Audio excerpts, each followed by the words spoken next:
Duclos follow-up that we worked with the neighborhood, and really now I used to drive over there to take Ben to school a couple years ago, and it just looks beautiful. And so thank you very much. Deputy Mayor Honda? Thank you. When the roundabouts were, we were talking about putting them in on 330th, I live in that neighborhood too, and there were a lot of very angry people. I mean, we filled chambers a few times with very angry people, and I'd walk my dog and I'd hear from my neighbors telling me how upset they were. But in 1989, I moved to that neighborhood, and I wanted four-way stops on 3rd and 6th, and I could never get them. And I was still convinced that all-way stops were safer until I watched Mythbusters. And they had an amazing program on roundabouts and the safety of roundabouts and how they move traffic faster and safer than all-way stops.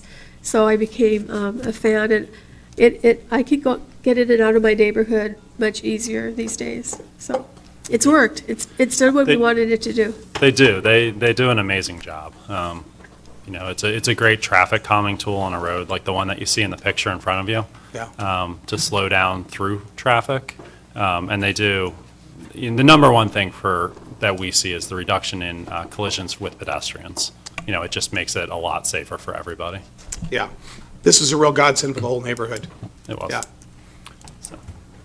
Go ahead, please continue. What's that? It took a long time to get myself. I know. And sometimes, yeah, the change like that is difficult for people, but once it came in, and we actually, every Halloween, I take, my wife and I take our little guy, and we'll cross that either there or at 6th, because we got the big candy bars over there. And so it never fails. We're very fortunate to have that kind of secure system on 330th. So please continue. So that was the end of the presentation. Okay. I'm happy to answer questions. We could talk about this all night. Again, I really like the roundabouts, but please put it in strong language and write signs that yield to traffic on the left. We're not used to doing that. Right. Because you're in there, and then somebody comes speeding down that hill, and you have to jam on your brakes. So the person in the right-of-way in the roundabout has the right-of-way. But yes, I agree. People don't understand that, so you have yield to traffic on the left, but it needs to be really big. Yeah, I agree. I mean, the signs are controlled by the state standards, but we'll certainly look into that. Okay. All right. Thank you very much. Great job. I have a comment. Yeah. Oh, sorry.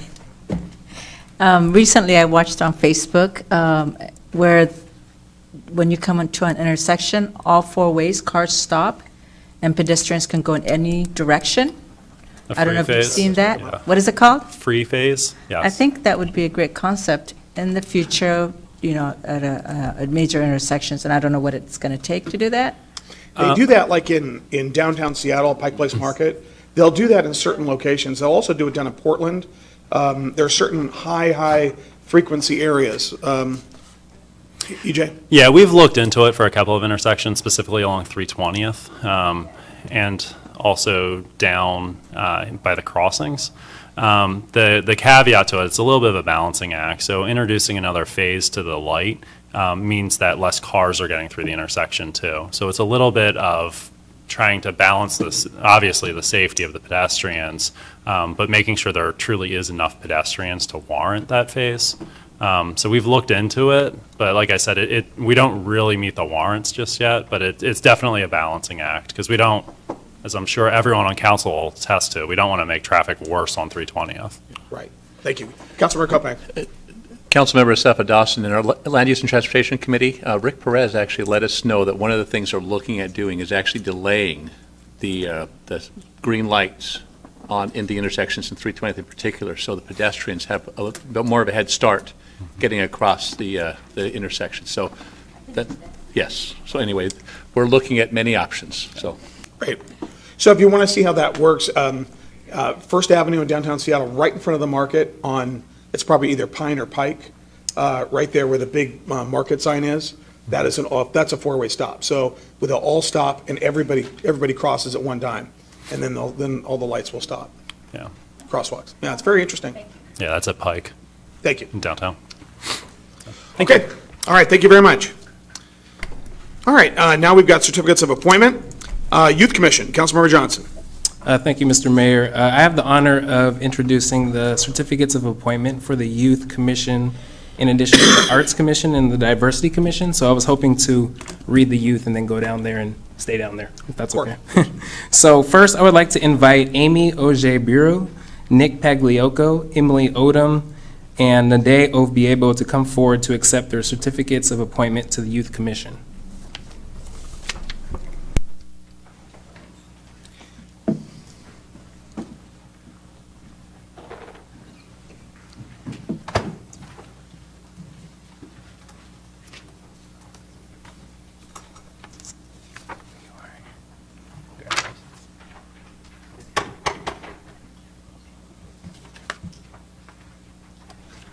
You want to say anything?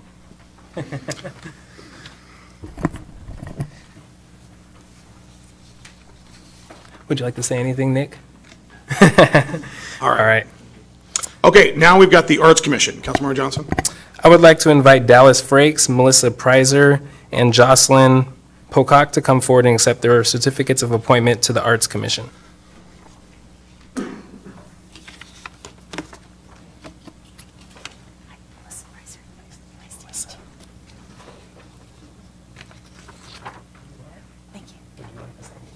Okay.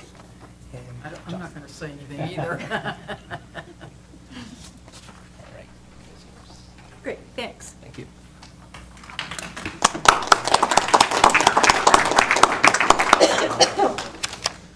Last but not least, we have Julian Franco to come forward and accept his certificate of appointment to the Diversity Commission. Julian? Guess that's it? All right, let's get these people, give another big round of applause. Thank you for your service.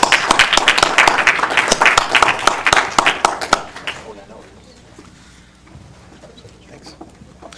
Okay, now Deputy Mayor Honda for the Ethics Board. Thank you. Is Karen Kirkpatrick here? Okay, we appointed Karen Kirkpatrick to the Ethics Board, and she is appointed to serve as an alternate member of the Federal Way Ethics Board for a term to expire on May 31st of 2021. Congratulations. All right, and thank you. Karen is a former Assistant City Attorney with the City of Federal Way, and now is the City Attorney for the City of Tumwater. So good to see her willing to serve. Thank you. Okay, Lodging Tax Advisory Committee, Councilmember Moore. Thank you so much. Do we have Madalena Miller here? All right. And I don't see TJ Paul, but we'll have their certificate ready for them to receive it.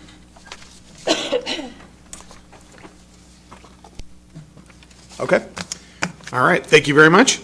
And thank you for the work that went into those appointments. Are we done?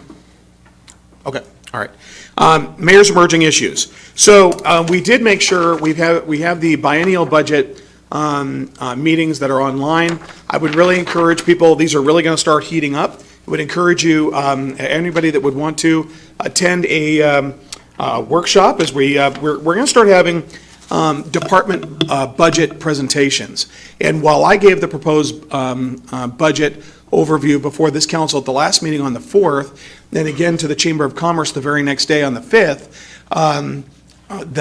now we're really going to roll up our sleeves, and the council's going to get detailed presentations from each of the department heads, and we're going to have meetings here at the council chambers. So those meetings are, if you guys have your day timers out or your calendars. So we already had the 4th. The next budget workshop, or the first one, is going to be Wednesday, September 26th. That is next Wednesday at 5:30 p.m.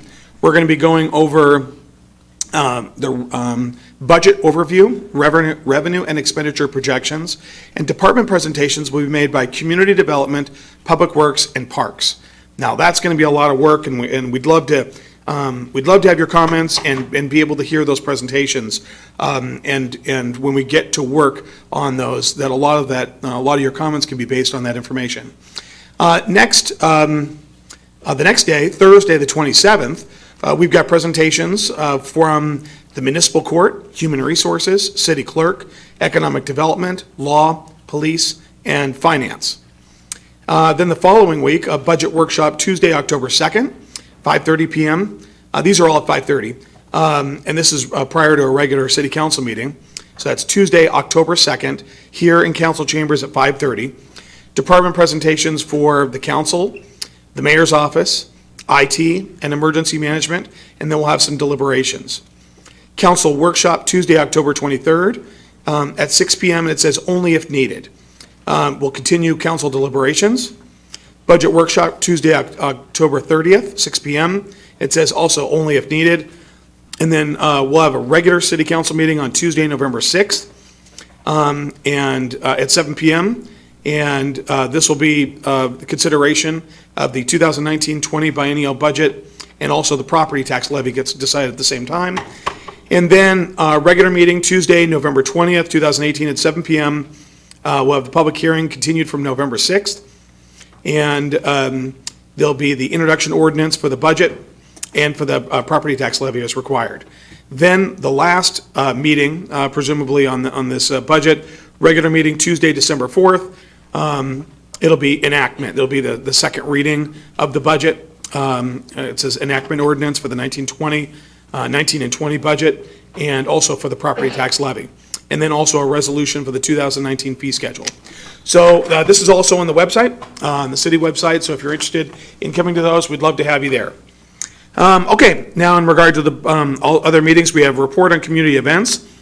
I just told you, everybody, that after I gave the budget at the last city council meeting 2 weeks ago, the very next day, we did a presentation. I presented my proposed budget to the Chamber of Commerce, and it was a great opportunity to talk to folks in the community and the business community. And I'd like to thank staff and council for their input and for their presence and support.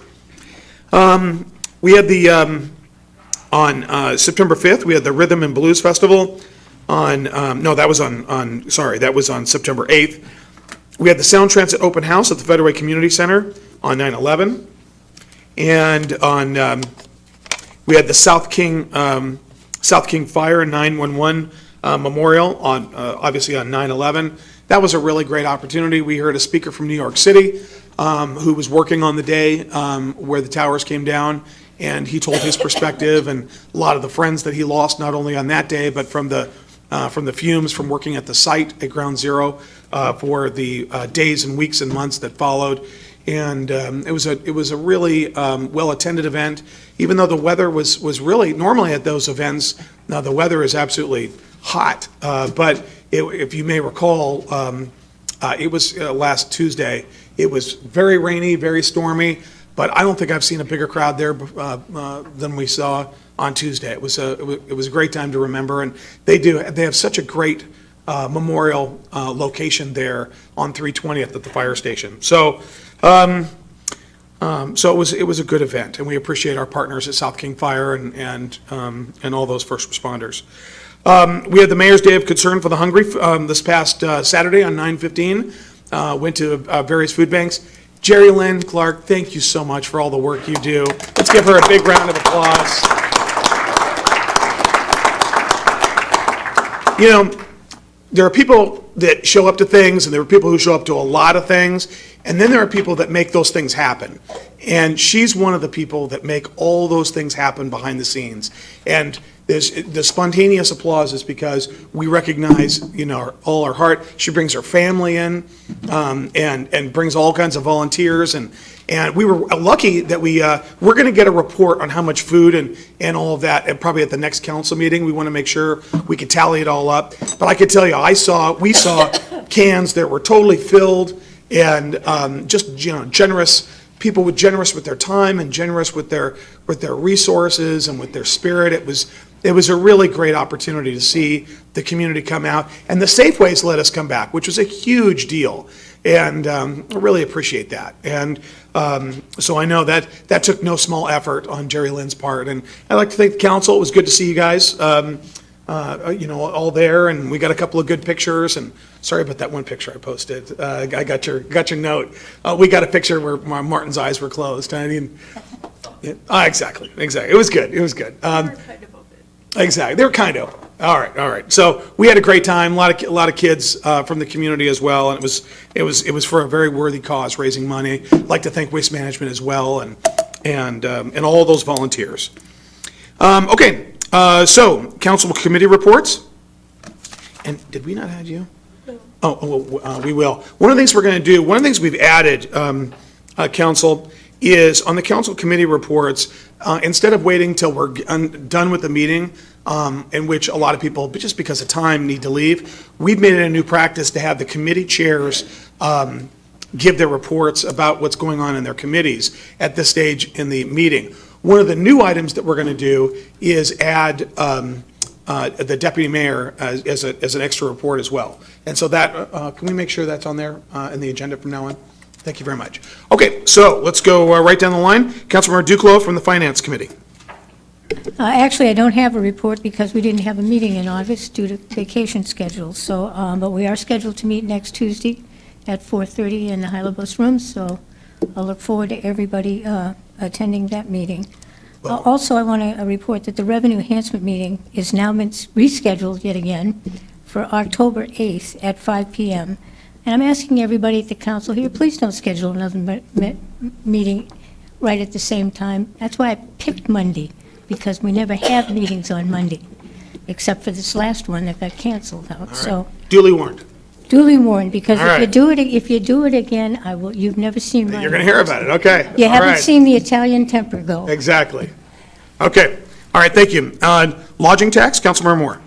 On that note, my report is that the LTAC met and approved a budget that will be coming forth before the council later this month. Secondly, if you have an event that draws tourists, the LTAC Tourism Enhancement Grant application for events for the first half of 2019 are due October 15th. Applications can be found on our city website on our website at visitfederalway.org under the heading About. For further information, contact city staff at 253-835-2412. Lastly, LTAC's next business meeting will be the first Wednesday in November. Location should be at City Hall at 10 a.m. However, check city calendar for times and locations. Also, lastly, the LTAC will have a workshop in the end of October to begin brainstorming for formulation of events during the off seasons. Again, I ask that you check city calendar for dates, times, and locations. And with that, I will end my report. All right, thank you. Okay, Councilmember Kopang for Land Use and Transportation. I think there isn't anyone in Federal Way that doesn't realize that we are underneath the flight path for SeaTac Airport. And I think the community has mobilized in a way that we have not seen in response to the current scoping and the Sustainable Airport Master Plan process that's in effect right now. I was at a meeting on Thursday in Marine Hills where we had over 60 citizens there talking about their concerns. Did go to the scoping meeting yesterday at the community center, and we are going to have Yarden Weidenfeld, who is one of the authors of the Quiet Skies report, is going to be speaking to the Land Use and Transportation Committee in October. So I hope for all of you that are interested in this subject that you will make time to come in and hear firsthand from the report authors. Yarden will be joined by, I believe, by Dave Berger, and I think Chris as well. So anyway, we're going to have it's going to be a good meeting. So anyway, hopefully you can join us. Thank you, Mark, and that was, it was a great, I was really surprised with the turnout at that meeting. It was at Nautilus Elementary, and we had an opportunity. We had State Representative Mike Policiotti there as well. I said a few words. The Deputy Mayor was there, and it was packed room. I really think that the time is now to really move on this. And it was actually, just as I was kind of putting the talking points together for that, is so multifaceted. There's so many different studies, so much different legislation at the federal level, at the state level, that it does kind of take some time to get your arms around this. And then you've got the the SAMP on top of that, the Sustainable Airport Master Plan. So thank you very much, Councilmember Kopang, for your work on that. Okay, Councilmember Johnson for Parks and Public Safety. Thank you, Mr. Mayor. So our last Parks meeting was actually on 9/11, and I want to thank Councilmember Kopang and Martin Moore for running that meeting while I was out of town for my honeymoon. So I was in Mexico and made it back safe through a slight tropical storm stuff happening. So thank you for running that meeting. And please jump in if I missed something. It looked like we covered the homelessness task force update. We also talked about housing discrimination, source of income discrimination, which I think is a hot button issue around the county. And so we had a presentation from a program manager with King County Housing. Thank you, Lydia, for having him come and talk. And so our next meeting is Tuesday, October 9th, 5 to 7, here at City Hall in the High Lobos Room. We're going to have an update on the City Council internship program, which I'm going to be super excited about. And so I'm happy to talk about that more. And then also we'll get an update on the task force again. So I just invite the community to come to our committee meetings. It's where a lot of the work happens, especially as we get closer to budget decisions. So thank you. All right, now the Deputy Mayor. Thank you very much. One of the things that council members could do is to serve on boards and commissions with the Sound Cities Association. The Sound Cities Association is a group that represents all of the cities in King County except Seattle. And we have been members of that for many years. I have served on boards and commissions with the Sound Cities Association since my first couple months as a council member. And I want to let council members know I got a phone call today that by the end of the week, we'll have an email with the openings for next year, 2019. There'll be information on what the opening is, what the board or commission is, and how to apply for it. So if you have any questions, let us know. But it's an honor to serve on a board or commission. And you represent Sound Cities. You don't represent the city of Federal Way. So I've had such a great opportunity to meet people from all over the county and to learn quite a bit of information on the Board of Health, domestic violence, emergency planning. I like to say again that our council committee meetings, which are held the Tuesdays that we're not having this meeting, and the first Monday of the month for LUTC are open to the public. Agendas are published the week before on Friday, and you are welcome to come, and we do take public comment at those meetings. And the council is working on many things. One of the things that we're working on right now is getting more information out about what we do and how we do it. And we have some exciting things that we're working on and planning, and we'll tell you more as as they come to the as they actually start to work. But we're really excited about what we have planned for the future, so that you can get to know us and you can let us know what any of your concerns and your opinions, because we do work for you and we're very proud to be council members. So that's it. Thank you. Yeah, that reminds me, I've got a board meeting tomorrow with the Sound Cities Association. Councilmember Sept. When you're done. I'm done. I think, to your point, I'm involved in Sound Cities and a couple of the regional committees, and I believe that should also be included in the council committee reports, because there are times when we have to bring things to the council for approval before we vote on issues, and then some of the issues also relate to Federal Way, so I believe it would be good to put them on here. Okay, that's great. On an as-needed basis or just regularly? It could be as needed, but if you put it on there, if there's nothing, we skip, so I think it would be good to have it there. Okay, we'll work on that. Thank you. Thank you. We'll figure out how to put that on the agenda. But yeah, I remember when I was on the PIC committee years ago, the Public Issues Committee, there would be, and I would try to figure out, well, how do I get this before the council without making a big deal about it, without having to do a staff presentation and all that. Councilmember Duclos? I've followed you on the PIC committee, I believe, for several years. That's right. And I used to just make it a part of my report. Yeah. Especially, they had some very good written material on the issues, and I would make copies for the council, but I would put it into my report. Yeah. I have resigned from the committee a couple of years ago because I was beginning to get tired. Right. So for everybody at home, PIC and everybody here, PIC is the Public Issues Committee. for the Sound Cities Association. And their motto is 37 cities, a million people, one voice. And it is a really great organization where there's just a lot of sharing. And I'm honored to be on the board. And like I said, it's something that we work on a lot of different regional issues. And so, and if anybody has any questions of me in regard to what these committees entail as well, I'd love to hear feedback. Okay. So now for the most important part of the evening. Great reports, council members. Now for the most important part of the evening, citizen comment. Everybody knows the rules, and if you've got more than 5 people that are present, have signed the sheet, or that you've identified them on the sheet, you've got 5 minutes. Otherwise, it's 3 minutes. So why don't I name out a couple people, and we'll get people on deck. Judy James, Dana Holloway, Stefan Rodriguez, Ginny Ferguson, Shay Green. That's enough for now. So, right up, Judy James.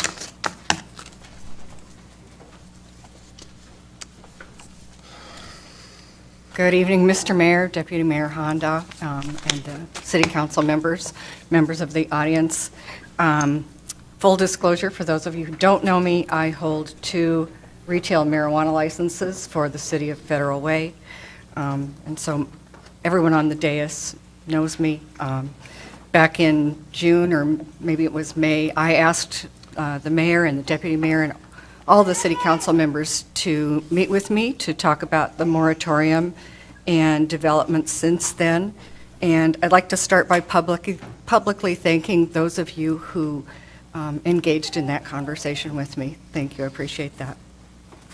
The reason I'm here tonight is to just say a couple words about common beliefs about the impact of marijuana stores and what that might do to a city like Federal Way. I've heard people say we would be selling out if we allowed marijuana stores in our city. A couple of the things that I've heard specifically, I've heard people stand at this very podium and say corner pot shops will make marijuana readily available to teens, and send the message that drugs are the new norm, and that if we allowed retail marijuana stores in the city limits, that any revenues would just be negated by the necessity to hire more police officers, because these stores will somehow create an environment that's conducive to petty crime. Yes, some teens are just going to use marijuana whether we like it or not, and they will find a way to get it. But the problem is not the marijuana stores, because that's not where they get it. They can't go in, they can't buy. They get it the same place that you and I probably, if you were an alcohol drinker, got beer. You got it from an older sibling, or you got it from an older friend who was willing to go to a legal store and buy it for you. And prohibiting marijuana stores within the city limits isn't going to stop that. The good news is that our own Department of Health studies school kids' use of marijuana, and it's actually gone down since retail marijuana stores have been legal. And, sorry. You got 30 seconds. Thank you. Well, there's no danger of having pot shops on every corner because there are only 4 allowed in Federal Way. That's 1 for every 27,000 plus people. And I don't think people have any idea how tightly regulated the industry is, and that the Washington State Liquor and Cannabis Board employs its own enforcement officers who take their jobs very seriously. They're the ones responsible for regulating the industry. Thank you. All right, thanks, Judy. Dana Holloway.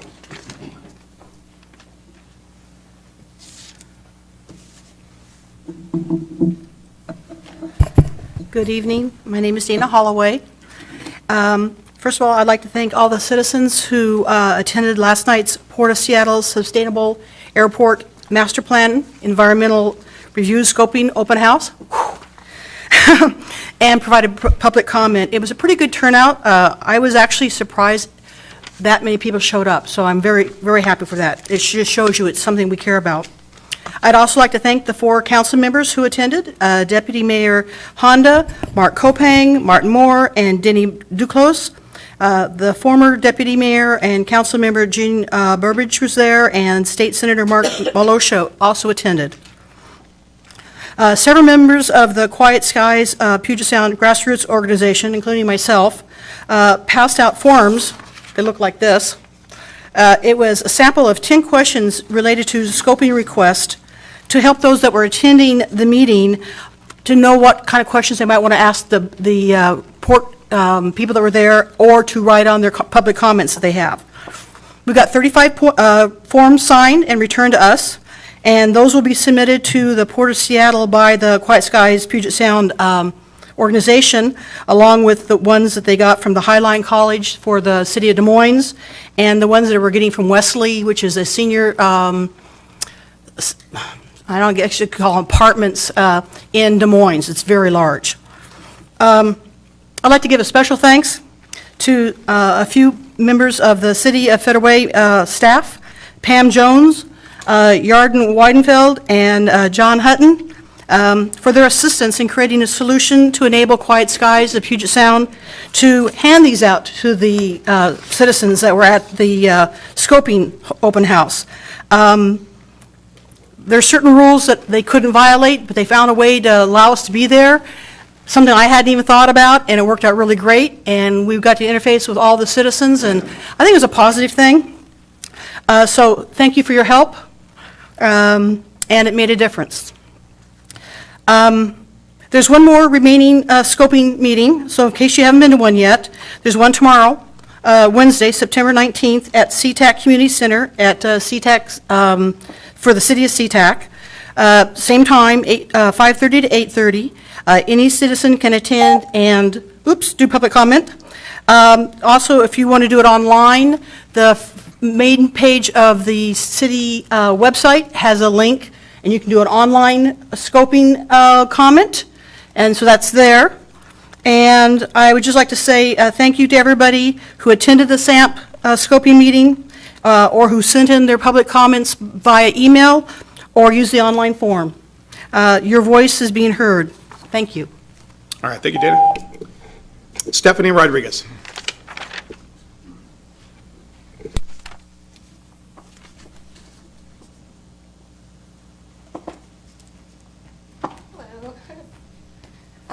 My name's Stephanie, and I'm a part of Washington CAN. I'm one of the team leaders for the City of Federal Way. And today I'm here again just to speak my story and basically try and fight for this renter's inspection law to be passed. Personally, I've had to deal with landlords that can't keep up to the bar that many good landlords do. I know there's a lot of good landlords out there, but a lot of these bad landlords are putting out a bad name for everybody else. My mom, we lived in a house for 21 years. My parents went through a divorce, dealt with a lot of domestic violence, and the house foreclosed on us. But then luckily our neighbor bought the house out, and somehow they continued to rent it out to my mom, which was great. It was the house that we grew up in. We got to keep living there. Well, then he decided to sell the house and force us out, which was fine. We'd lived there for a long period of time. But he basically held the renter's deposit that my mom had paid, which was $1,800, and she was really trying to get that because I have another little brother as well that was living at home, and in order to help her move on to the next place. And he kept it from her to replace the carpets in the house. And he said that he needed that money to replace the carpets, yet those were the carpets that we had replaced when we moved in there 15 years ago, so have you. And basically I told my mom, because I'd been a part of this group for a while, and I told her, I said, Mom, you have rights, like you can go to, you can go to small claims court, you can do this, you can do that. But at the end of the day, the amount of time that it would have took her to take off from work to be able to do that, it just would have counteracted and it wouldn't have made a difference. And so it's just small things like this that everyday people go through all the time that we're just hoping by passing acts like with the rental ordinance and stuff like that, it'll just help everyday people who are living paycheck to paycheck get by. So that was really all I had to say. Thank you very much. Ginny Ferguson. And then Shay Green, and then Ashley Conner, and then David Kistel.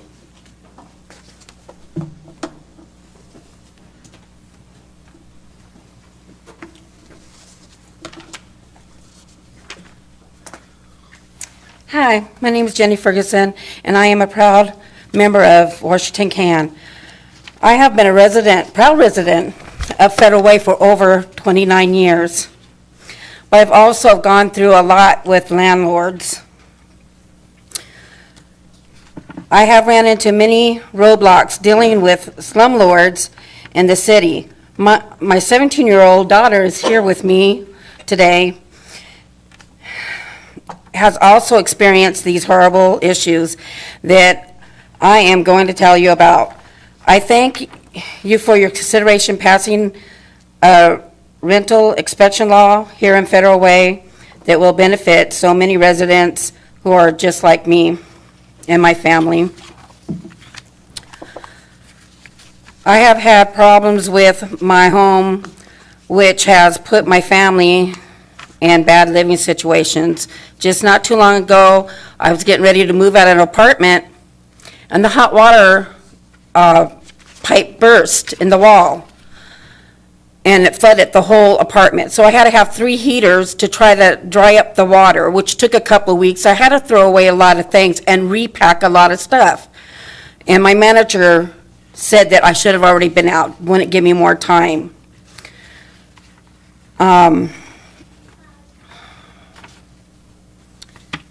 I'm sorry.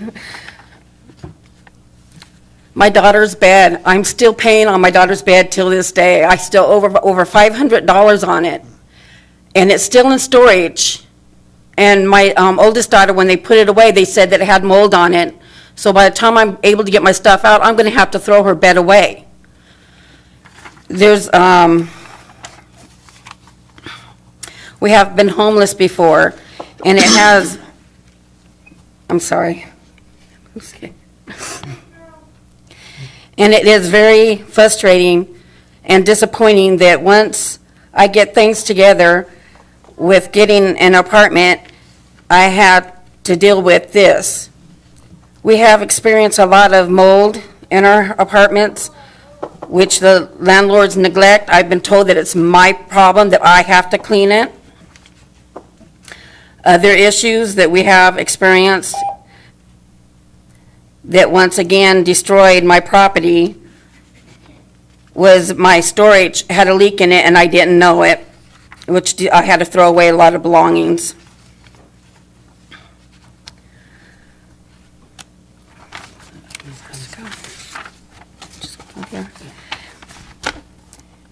It is not fair that through all of this, my landlord has not been as accountable for all of the stress that I had to deal with. Thank you. Thank you, Jen. Thank you. Shay Green. And then Ashley Cornier. And then David Crystal.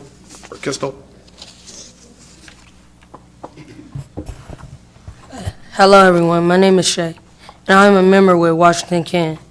I am here because we need better rights as renters. My family has lived in Federal Way for almost 4 years now, and right now I'm making a decision as if we should even stay in the city any longer.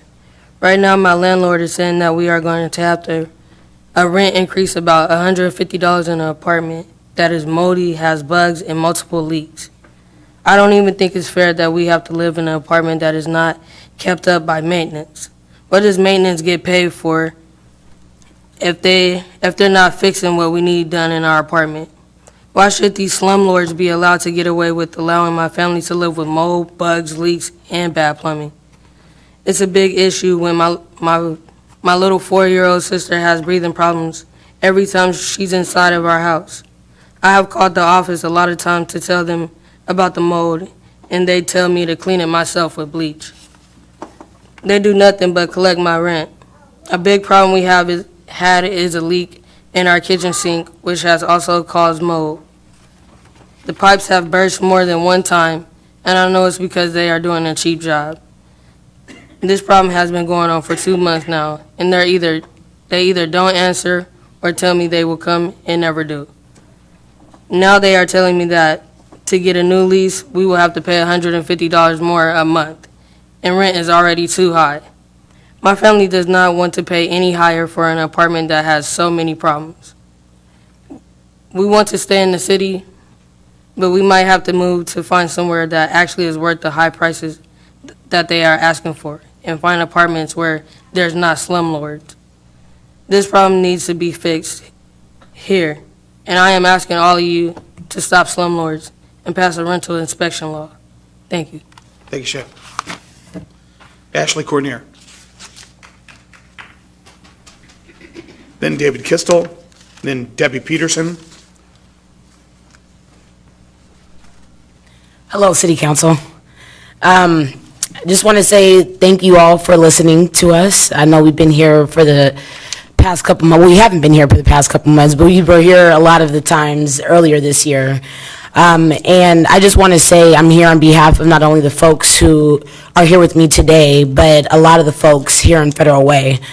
I am the Federal Way organizer for our organization, Washington Community Action Network, and I do a lot of grassroots organizing. That's how I've met pretty much all those folks who you see sitting there.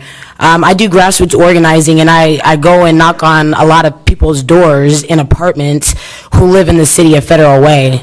And a lot of them have told me through a survey that they have experienced a lot of problems with whether it's mold, with bugs, with plumbing issues, with leaks, and they've tried multiple times to try to fix the problem with their landlord, but they feel like they're not being heard at all. And these are tenants who I've actually talked to. You would think it'd be like tenants who are not doing what they're supposed to do or whatever it may be, but these are tenants who I've talked to who their houses are really clean when I go into it, besides the problems that they've had because of maintenance. They're really clean and they're on time with their rent, and they're good tenants. They cause no problems. They haven't had any other issue, and the most that they usually ask the office for is for them to fix problems, which there seems to be a lack of. And like you'll hear with a couple other stories, it's like, they're doing all this and they're still paying their rent on time while they're having problems with their rent. And we just want the city to know that your residents are living in spots that are not safe, they're not healthy, and they're having a lot of stress caused because of this. And a lot of it, this is an issue for everyone, but a lot of it has to do as well with targeting folks who are most vulnerable, like immigrants, people of color, low income, seniors, the disabled. And a lot of these folks, they are scared to speak up and in fear of retaliation. And a lot of them don't even know routes that they can even take to even think to speak up. And so I'm here on behalf of all of us here who are with me today, and as well as a lot of the residents who I've met in Federal Way who are renters. And I would love for you guys to pass this ordinance, because I know that it will make a lot of people happy, knowing that they'll be able to not live in a substandard house. So thank you guys for considering this, and have a great night. Thank you. David Kistel. And then Debbie Peterson. Hello, my name is David Kistel, and I'm on behalf of my fiance and their parents. So they live in Federal Way in Pacific Heights specifically. So they've lived there for the past year, and they have had 5 major water leaks into their apartment, which the city has done. The city has no law for this, but the apartments have done nothing to do it. I have multiple photos. They will leave to this day. Right now, the last leak was about a month ago. To this day, there's holes in her bedroom in the ceiling that they have not even patched up, done none effort to do so. And we have asked them for breaks on our electricity bill, if they could cover for their units that are, drying out the walls and trying to clean up the mold, for them to cover that, which they have told us, tough luck, it's your loss, you got to pay the bill. No breaks, no nothing. So they have had 5 major leaks, and on the very last leak, what they had done was they had issued within the 24 hours, gave us a notice that we were required to have rental insurance, that they're not going to cover any damages done. And on top of that, we have to hire a cleaning crew because we told them we're moving out, we can't do this anymore. And they told us we have to get a professional team to come and clean the carpets when their unit has leaked 5 times in other spots, and there is mold. There has been mold for at least 6 months out of this whole year that we've lived there, that I have photos and videos. I even have the maintenance guy. I asked him if there was mold and if he could smell it. He said yes, he could, where the manager was there and she said she couldn't smell anything, and then he agreed with her. And on a separate video, I have him saying that yes, he could smell it and it's definitely coming from there. along with it's on the walls, and they're not cleaning it up. We've asked them to do it. They're taking way too long. I don't think it's a matter of if we should pass this law or not, it's we need to. Because we're paying rent on time, over and over, no problems, the house is clean.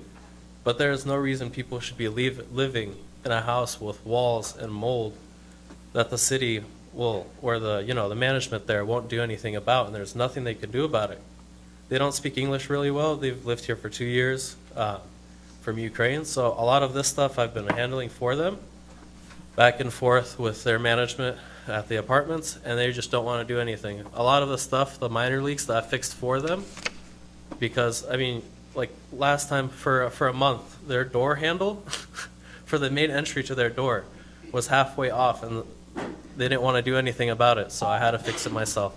That's about all I have to say is I think we must pass that law, and I don't think it's a matter of if, because a lot of people I've talked to, their neighbors, are living in horrible conditions. All right. Thank you. Have a good night. Thank you, David. Brian, isn't that a mold issue, a Department of Health issue? It's a Department of Health issue. If we get a call, we also investigate mold as well. So what number should they call? 253-835-2612. Or they can go on the website, the homepage, and submit a complaint there, and we'll take action on it. You guys, he just gave you his direct line at the office. That's 835-2612, area code 253, and then he can make sure you get the right person. But mold, we've already got laws on this issue. We've got internal people that handle this, but it's also a King County Department of Health issue, and we can call them out. Is that right? All right. Debbie Peterson. Hi. Good evening, Mayor, Deputy Mayor, and City Council members. I'm happy to be here tonight getting to talk to you about what I see as a very positive move on your part to support our citizens here in Federal Way. I wish I would have heard this information here tonight about 8 months ago when my family experienced our own crisis in our house. Councilmember Martin Moore and Councilmember Jesse Johnson both came to my home in the midst of our crisis and got to see the situation we were living in. And I can tell you that at that point, I did call the city several times and met with quite a few people and was told that there was nothing that could be done about the mold that was found within my home, even though it was very clear and obvious. I actually ended up having to have a pro bono inspection done on the house to prove to the city of Federal Way that there was a problem. So I'm really grateful that you all are considering this ordinance because I believe that it is the step that needs to be taken to protect vulnerable citizens, to protect citizens like me who I'm not vulnerable. I'm not. I'm connected. I know my rights. I know how to reach out for what I need for my family. But here within the city of Federal Way, even as well-informed as I am, I was not able to hold up my family's rights. With this ordinance that you are considering adopting here in the city of Federal Way and considering to incorporate into city codes, I believe if that ordinance had been in place early in January when my family experienced our crisis, that we would actually be in a much better situation than we are right now.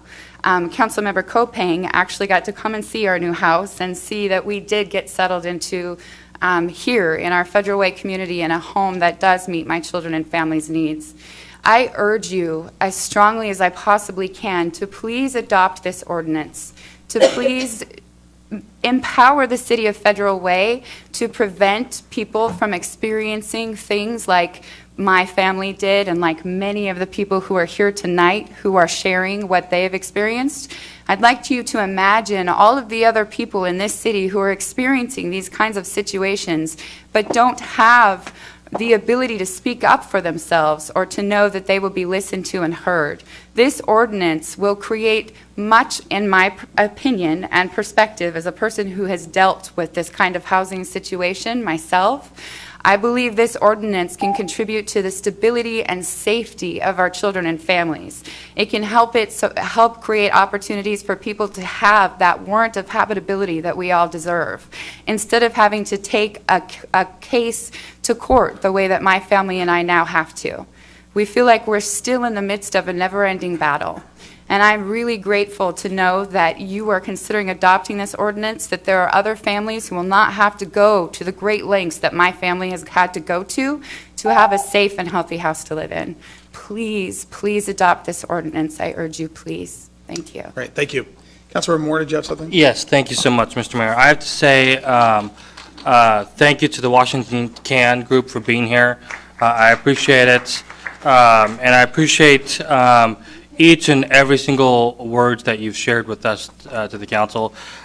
Speaking for myself only, but I know that my colleagues care deeply about these issues and the things that have been stated. To me, this is about a quality of life for citizens. And for me, this is about providing an opportunity where people can focus on their jobs, on their families, and not have to focus on these issues that take away from that. And secondly, this is what causes homelessness. I really believe that. And if we're going to be a solution-oriented body and we're trying to find solutions towards homelessness, we've got to make sure that we support these type of measures that ensures that we stay away from homelessness. And I think it's a good reminder, and that's what I've kind of heard, is these are our own, very own people. And they're hurting. And so I've continued to be committed to this issue. And I know that Councilmember Johnson and myself, we've been working on this issue. And Ashley, I don't know where you're at. But thank you. It's good to see you back here. And so, again, I'm going to continue working on this because what we have on the books is not enough. And we've got to hold people accountable. And I think it's really important that we focus on that and that we challenge our own system so that people can be held accountable if they're not going to do their job as being a landlord. Thank you. Okay. I'd just like to few Councilmember words. Duclair? I really, my heart reaches out to all of you. You shouldn't have to live in conditions like that. We used to call them slumlords, and I think that's exactly what they are, and I don't think that's what Federal Way wants to be known for. And I think we have a responsibility to our families who live in these situations to make it somehow, I don't know, we need to look at what we can do to landlords who are having people living in these conditions and paying the rent that they're paying for these conditions. So I hope we get behind the folks and start doing something. Hello? Whoever's got the device, can you please turn it down? Thank you. Isaiah and Cynthia McAten.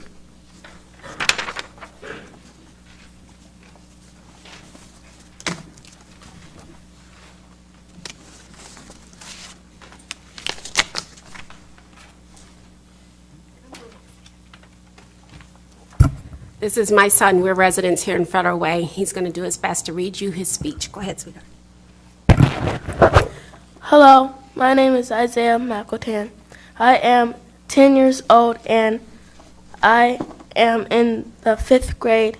I live in Federal Way. I want to ask the City Council and the Mayor to please make kids like me a priority in the city budget. Please give money for youth programs and support youth violence prevention programs. Thank you very much. All right, great job, Isaiah. And then Carissa Eggleston. Hello, I'm Charissa Eggleston. I'm with the Federal Way Youth Action Team and HYPE, Helping Youth Prepare for Excellence. I'm also in my 22nd year in the school district. And in 2016, we started the Federal Way Youth Action Team and the HYPE program. And we came and we asked for funding for youth employment programs. So since 2016, we've been talking about this and making this request. Youth employment is one of the key factors that helps to reduce youth violence. We've heard in the youth forum hosted by Rugged Genius, Councilmember Johnson, it's what the kids are talking about too. It's not just from the adult perspective, it's research, but the kids are asking for some positive things to do. We've heard from the youth. We were just at a meeting with Representative Christine Reeves, and one of the youth were talking about one of the main reasons for our dropout rate is that kids have to work to support their families. So what I'm asking is you're considering the budget, that you find some funding for youth employment, to give youth something positive to do. I'm excited about the internship and the YES Network, some things that we're doing. But we're one of the only cities of our size that do not currently have a summer youth employment program. So I encourage you and urge you to do that for us. Thank you. All right, thank you. Hugo Cruz.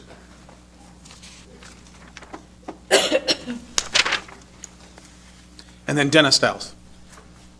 Hello, my name is Hugo Cruz, and, well, I'm in part of Federal Way Youth Action Team and with HYPE, and Teresa's my mentor, and I talked to Councilman Johnson a couple of times.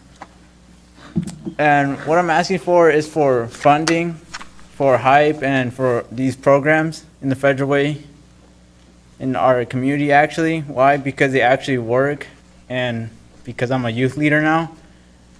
And I could say that it actually does work. Why? Because I was actually in it, and I guess you can say I was a bad kid, actually. But then after I met Miss Teresa, my whole thing changed, and now I'm asking for funding so we can change. So actually, I can mentor other kids so they won't be able to do any bad decisions in their whole life, and they could actually be built for success and not for failure.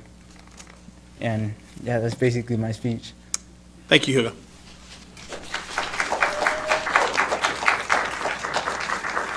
All right, Dennis Stiles. Hello, everyone. Glad to be here. I just got a couple things I want to talk about. I always add something on.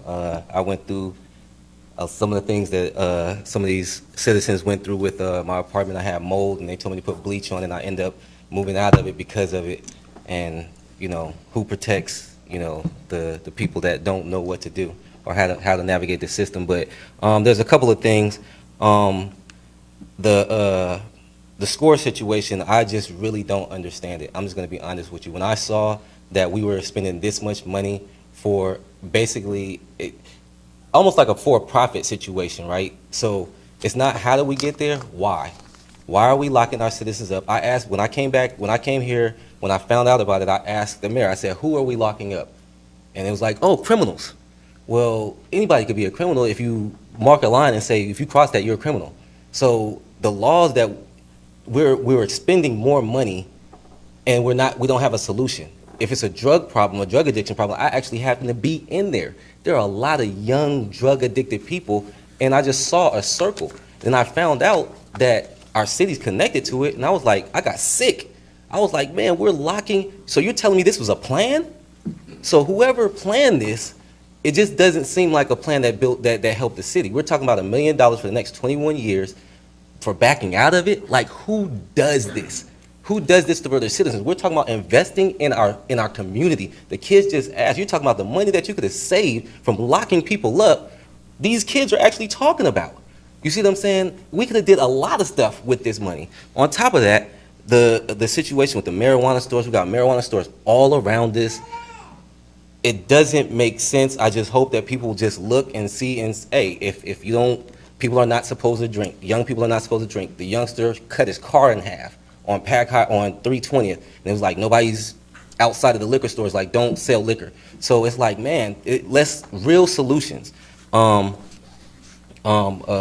transit, it just seems like in every deal that we've done, it doesn't benefit the city of Federal Way. We saw airplanes flying over us, and they had a route that they don't have to fly over us. I went to the thing with the light rail. There were options that didn't require us to tear up our city, and it's like we're saying that we want to be a part of these other cities, but we're giving up our own soul to be a part of these other cities. Like, man, we're just ripping. Oh, let's do this, let's do that, and they don't benefit us. Park 16. I lived in Park 16.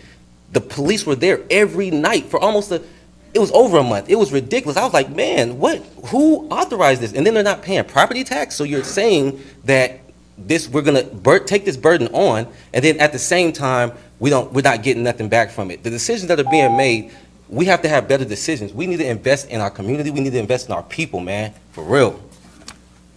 All right. Thanks, Dennis. Lynn Idahosa.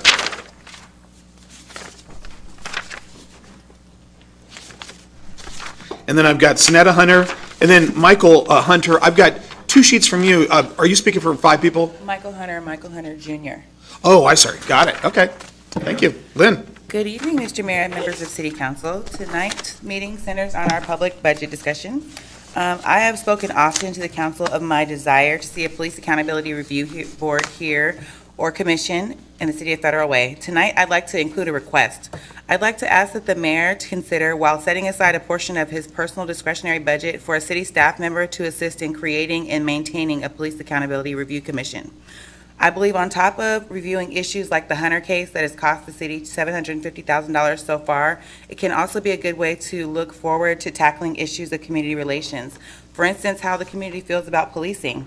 School just started, and in certain school districts, there's already been threats. This committee could be utilized to tackle issues with our youth and how conflicts arise and are handled after the fact currently. All crimes that have an escalation with after the fact consequences could be preventable, and use this as a think tank to prevent those issues. Too often, we now sit and wait until after a beef has been played out on Facebook. As the city of opportunity, we need to be the city that strives to combat these issues before they get to that point in the future. The board should be comprised of retired law enforcement or people with knowledge of the justice system, as well as community members, so it has a balanced view. This way that we can add an additional check and balance system to create one we all feel safe with.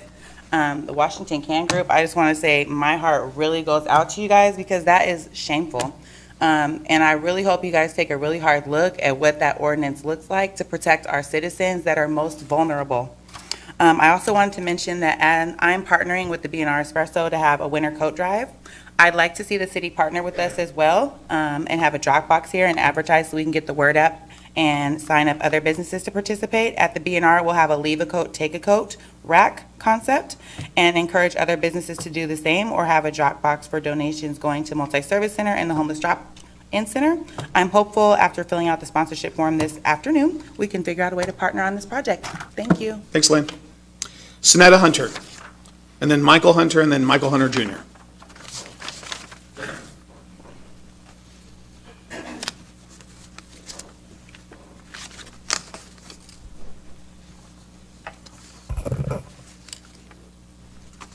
Good evening, members of the council.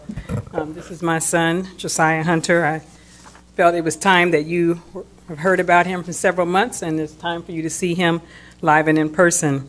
We're here tonight because 4 years after the devastation my son faced on September 14th, 2014, he is still being charged with a crime that he did not commit. The city dropped the charges on their own motion because, in the prosecutor's words, Sorry. we ready? Because in the prosecutor's words, the police made a mistake, yet his name is still not cleared. He was forced into a system that me and his father fought hard to keep him out of. And that might not be a big deal to you, but let it happen to you or someone you care about. The mayor said to the media, once the verdict came back in our case, that the city has a zero tolerance policy for police misconduct. Unfortunately, that's simply not true.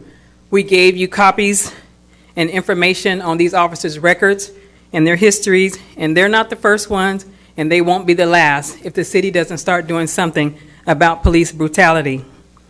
I don't even know if you all bothered to read the information that we provided you, but we also provided a statement from the prior chief, and everything that he said he feared happened with this officer.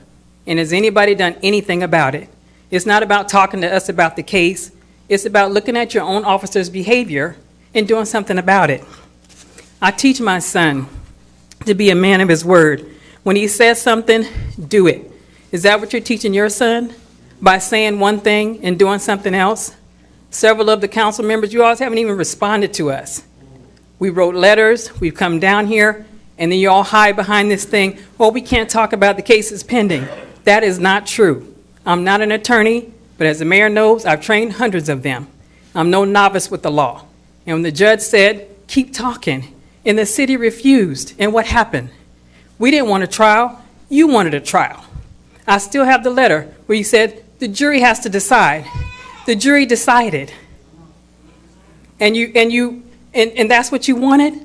A $640,000 judgment on a case that could have been solved with $75,000? It's ridiculous. And you continue to waste the people's time, their money, and for what?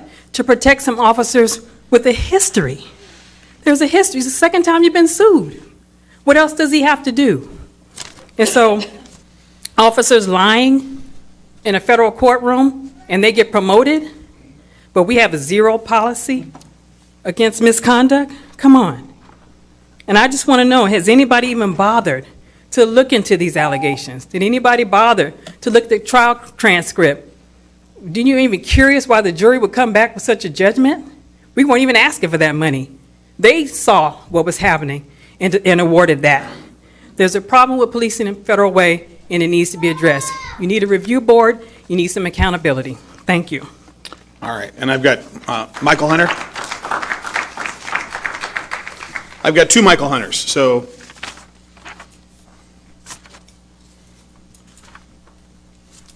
I just want to know, are you guys really listening? Because I've come and I sat in this courtroom and I've heard, in this courtroom, that's what it feels like. I've come and sat inside of this council meeting and I've listened to voices speak and I watched their programs shut down because nobody want to listen. And then you got this young 10-year-old saying, we need some money because we need to keep our young kids off the street. But then we'll take a man like this and we'll create a criminal that's not a criminal. We'll create one. We'll make it impossible for him to get a job. And you got a young man saying, we need you to help us so that we can get jobs, go to college, and do what we need to do. My question is, are you really listening? All right. And then the second, Michael Hunter. Thank you, Michael. Good evening. I'm sure it's been an extremely long evening, and so I'm going to be really short. I'm just coming up as Josiah's older brother. The entire situation is, it puts me at unease. Just knowing the mayor of my own city, I'm an inner city guy. Grew up playing, Federal Way Boys and Girls Club basketball. Went to Thomas Jefferson High School, and now currently at University of Washington. And so, again, just to know that this situation is being appealed is unfortunate. And so I'm just here to support my brother in this situation, and also support my mother. And just the city, and say, this whole police brutality and these different policies really need to be reassessed. Policies need to be reassessed, and I don't know who meets with whom, but yes, I think it's really hurting the city with the way law enforcement is handling the youth. And so my brother's situation has inspired me to get more involved as an academic coach, and really instill in them the necessary mindset we need to have when in these kind of situations, police brutality, just learning law, and just things of that nature. And so, I don't want to hold you guys up anymore, but. Yeah. All right, thank you, Michael. Thank you to the Hunter family. Ryan, can you give a quick update on where we're at with this in court? Well, as they stated, we are currently pursuing an appeal on this matter. Clearly, this is a highly emotional matter for the Hunters. The police department doesn't see things the same way they do. We do think we have strong legal reasons to appeal, but it probably would be a good idea for council to consider what has been said today in a closed session in the future. All right. Okay. And can you go back? Did a federal district court judge rule that this arrest was valid? Yes. Yeah. They did. Yes, the judge did. The problem here is that the trial court judge. Do not interrupt our proceedings. All right, So the order. The case was heard pre-trial before one judge who ruled as a matter of law that the arrest was valid and not to be a part of the trial. The trial was then transferred to another judge who actually tried the case. She remained silent on that issue, and the jury was allowed to basically draw whatever presumption they wanted to draw. We're not sure what the jury concluded on that point, but we did lose on the issues of the use of force in this case. So that is what we're appealing. And we're appealing the decision, as is our lawful right to do so. Okay, Betty Taylor. And then James Bible, and then Tirzah Idahosa. Betty?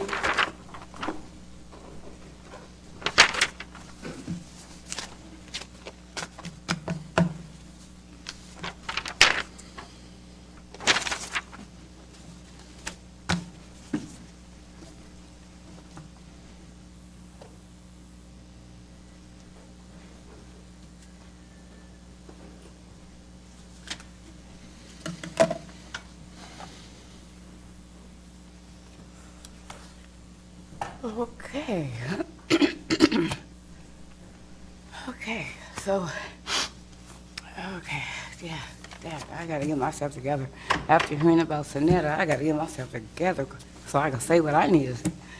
But anyway, ooh, that was deep. Let me see. Anyway, I am here to talk about the citywide serve day, which is going to be September 30th. Citywide Serve Day will be at the Journey Church on 320th and Federal Way. Okay, so you all are familiar with the Lay Project.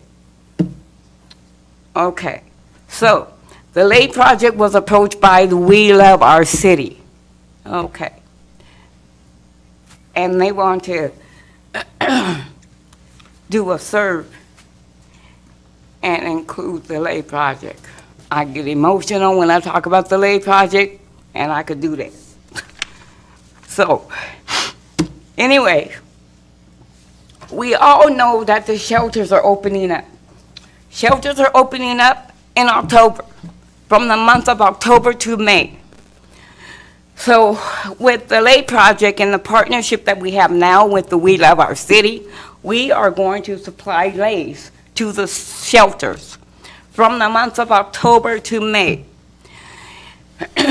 In order to do that, we need as much community support as we can get. On September 30th, we will be assembling layers. At first, we were, okay, well, anyway.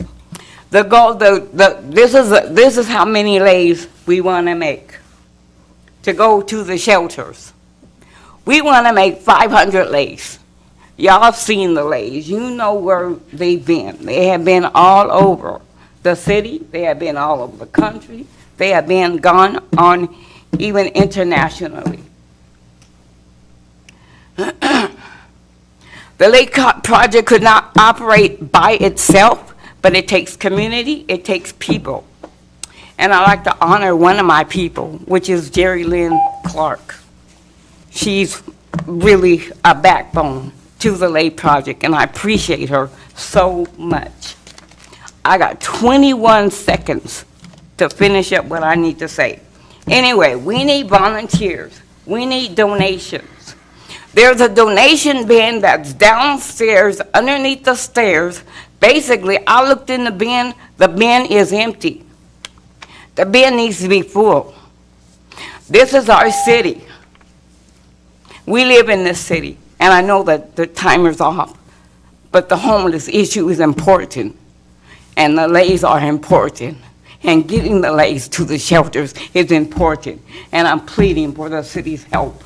I need you to help us make this happen in our city. Since we love our city so much, let's do this for our city. Thank you. All right, thank you, Betty. Mr. James Bible.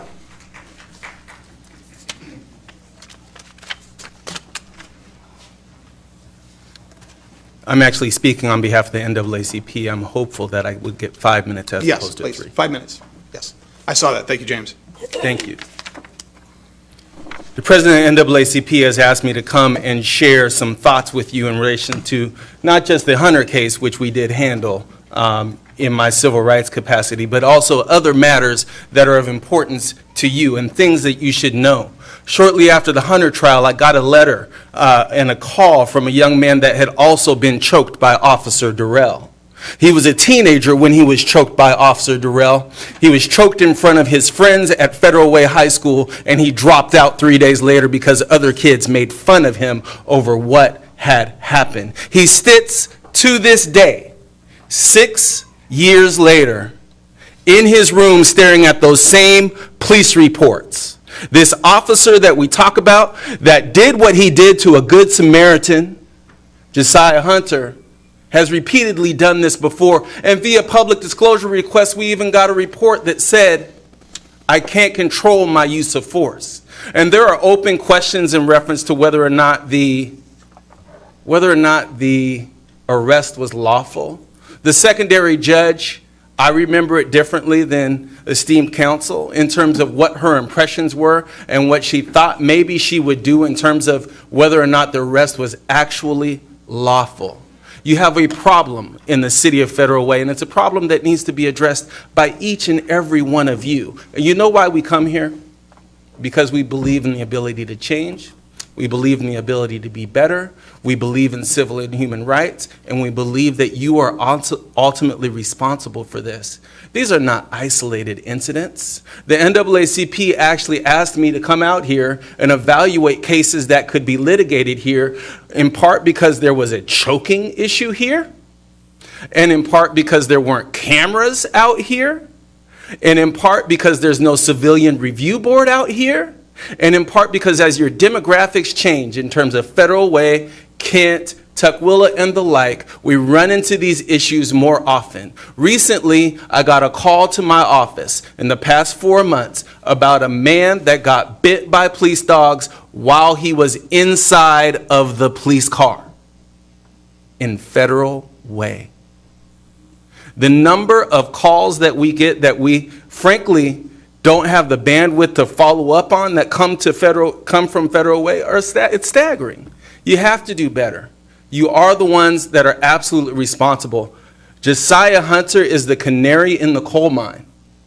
The NAACP wanted me to tell you that they will be here soon on multiple levels, following up on many cases in many ways, including litigation if necessary, including going to the Department of Justice if necessary. Because what I'll tell you is this: when we were working to make sure that the city of Seattle ended up under a consent decree, we didn't have the damage that was being done by the Federal Way Police Department. And those that don't create any form of accountability system when they can are ultimately responsible to the harm that are done to the children and the traditionally disenfranchised and those that are rarely believed in courtrooms. There is a young man whose life is different right now because when he was a teenager in front of his friends, he was choked by Officer Durrell. And that's not Josiah Hunter, that's somebody else. That's somebody else. And he remembers it years later. We can't be in this space. Create a civilian review board. Be in a place where you authentically challenge law enforcement, where you authentically create rules that don't create merely the illusion of fairness, but actually create something that's truly meaningful. Be that opportunity city. Right now, you're not. Your image, how people perceive you, is not more important than your substance. And your substance is exactly what concerns me. Human rights are critical. The ability to actually authentically tell the people that we have a system that will allow for true evaluation of crimes. The Hunters, all they wanted was an apology and some sort of sign that the city of Federal Way actually cared. I think that's what all people want here. Some form of justice, and they come to you, because at the end of the day, it's not the chief of police, it's not each individual officer, it's you that make the decisions in reference to what it's going to look like here. Thank you for your time. Thanks, James.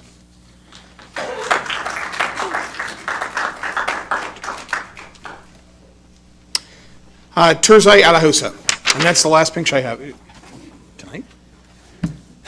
Good evening. Thank you for allowing me to be here. I just wanted to say, I have just one question, and I say it to you, Mayor, and to each and every one of you individually, City Council members. How long? This has been going on 2014. How long? And how much money has to be spent? This young man was living his life, not bothering anybody. This situation happened because he was a good Samaritan. Stopped somebody to help somebody who was a drunk driver, got into an accident. He stopped as a good Samaritan, a good community person. And now he has to deal with all of this?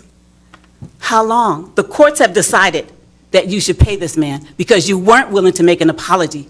I was here and pleaded with you as well to make an apology and let this man go on with his life. You still have not, the city still has not, even though he's found innocent, you still have his record being tied up like he was a criminal. He committed no crime, and it's been justified. How long will you guys continue to do this? We say that Federal Way is a place that wants a place for opportunity. We have an opportunity to change things in the state of Washington. We can choose to be different. You guys can choose to be different. How long? How much more money are you going to spend on this case? I'm looking at my nephew here. I helped raise this boy. I know who he is. I know his character, and you know the character of his family. You know this was wrong. How long before you make it right? How long? I'm just saying, you've already spent almost $750,000 on this case. Then, once it was proven that he was not guilty, and you wouldn't apologize, now you have to pay him $600,000 according to law. Why are you waiting so long to do what's right? You have an opportunity. You don't have to drag this any longer.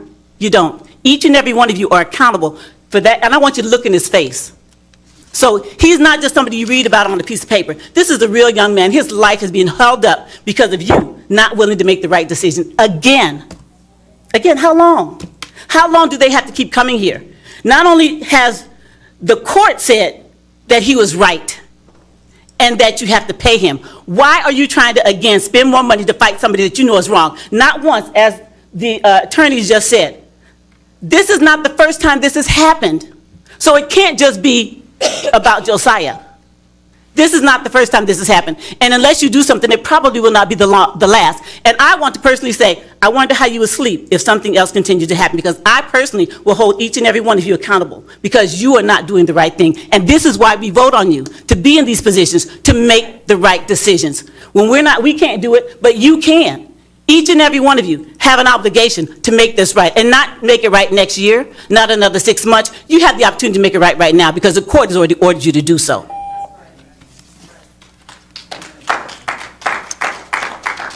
All right, Richard Pearson.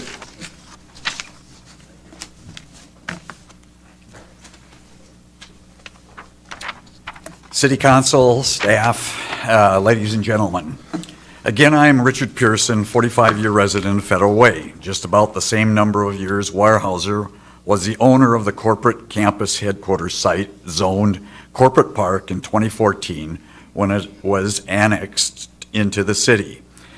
In all of those years, the Weyerhaeuser Company made its forests, meadows, and lake shore open to the public, and the public considered it a park, walking the 7 miles of trails Weyerhaeuser constructed for them. Tonight, as I passed through Weyerhaeuser campus, there were 5 cars parked alongside the road, presumably walking on the campus. In March of 2014, City Council gave up its right to review complex land use planning decisions and delegated it to a hearing officer, as I understand, in order to not expose the city to litigation and because complex planning issues were difficult for the council to deal with. Later in the same year, 2014, Weyerhaeuser announced its intent to sell its corporate headquarters, technological center, and 415 acres surrounding it, including the leases for the rhododendron garden and the bonsai museum.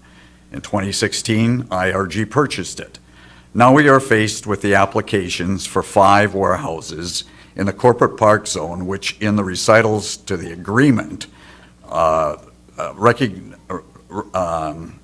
the annexation agreement, and I quote, "The property is a unique site both in terms of its development capacity and natural features. By my estimate, construction of the 5 warehouses will clear cut and remove 50% of the trees from the corporate park and eliminate 1/3 of the trails the public has treated as public parks, as well as place hundreds of warehouse trucks per day on our already congested streets, interchanges, and freeways. I encourage you to help us find a way to find a solution to the situation and not turn the forested Weyerhaeuser Way into Warehouse Way, with 5 warehouses lining the beautiful thoroughfare and lovely campus. Consider regaining the planning oversight authority that City Council gave up in 2014 to give City Council a role in significant land use decisions and can encourage other development proposals in this beautiful park and unique corporate park that would be more consistent with the intent of the zoning to develop the property, and I quote from the 1994 regulations, with maximum flexibility, which would ensure optimal development while preserving the unique features of the site. I do not believe 5 warehouses meet that objective. Thank you for your service, attention, and consideration. We remain available for further dialogue. All right, thank you, Richard. Okay, I don't see any other pink sheets. Is there anybody else who'd like to come before the council and talk? All right, come on up and we'll get a pink sheet for you when you get done.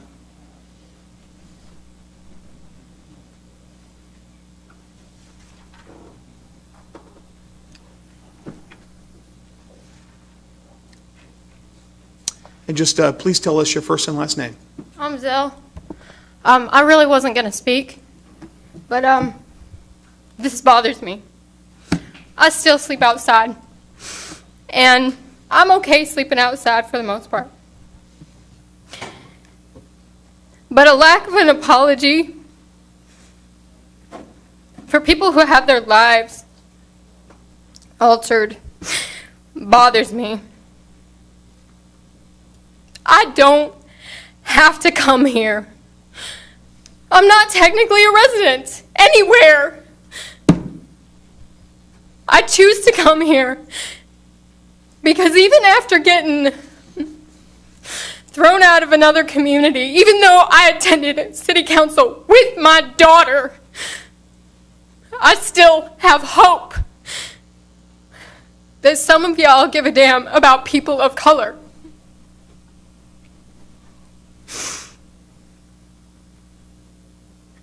This is where I'm at right now. The police do have a problem here. I want to become a cop. I don't want to become a cop for a city that does shit like this. I do have goals and dreams and things that I want to do. And this kid had goals and dreams that he wanted to accomplish. And those are important to the community. He had an opportunity. And y'all can't even apologize to him. He deserves that. Not only does he deserve that, but the kid who got choked deserves that too. I was recently choked. And my case is going to court. And he's being held accountable. He's in jail right now. The man who choked me, who was homeless, who's been in and out of the foster care system, who is black, is in jail. And this officer is not. It's time to step up. That's all I have to say.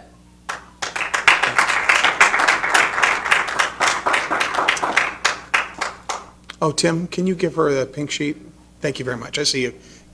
This gentleman right here is going to get you it's right there. Thank you very much, Tim. And thank you for your comments. All right, now moving on to the consent agenda. These are items that have already gone through committee. Can all be passed with one vote, or I will ask the council if a particular item will be pulled for separate consideration after I read them. Item A, minutes for the September 4th, 2018 regular and special meeting. Item B, authorization to allocate additional funds for the Parks, Recreation, and Open Space Plan. Item C, Performing Arts and Event Center, authorization to accept bid for production lighting fixtures acquisition. Item D, Wireless Master Plan Small Cell City Infrastructure Leasing Program, request for proposal. And item E, Resolution 2019-20 Solid Waste and Recycling Grant Approvals. Council, is there any particular item that a council member would want pulled for separate consideration? All right, hearing none. Deputy Mayor Honda, do you have a motion? I move approval of items A through E on the consent agenda. Second. All right, there's been a motion and a second. Is there any discussion? All those in favor of authorization of A through E? Aye. Aye. Opposed? All right, the items pass. Council business, authorization to submit comment regarding environmental review scoping for Sustainable Airport Master Plan, also known as the SAMP. First, we'll have a staff report from Ryan Cole, City Attorney, and then we'll go from there. Good evening, Mayor, Deputy Mayor, and Council. I'm filling in tonight for Jordan Weidenfeld, who, as you all know, is our, subject matter expert on this topic. He's definitely done all the work on this topic and will continue to do so, but he could not make it here tonight, so I'm going to present his presentation in his behalf. We're here tonight to talk about the City of Federal Way's official comments on the SAMP, which is the Sustainable Airport Master Plan. As we heard previously from Ms. Holloway and others, there's been many meetings on this topic. This is how the mayor's office is putting together an official presentation of the city's position and comments on this process. So first off, an explanation.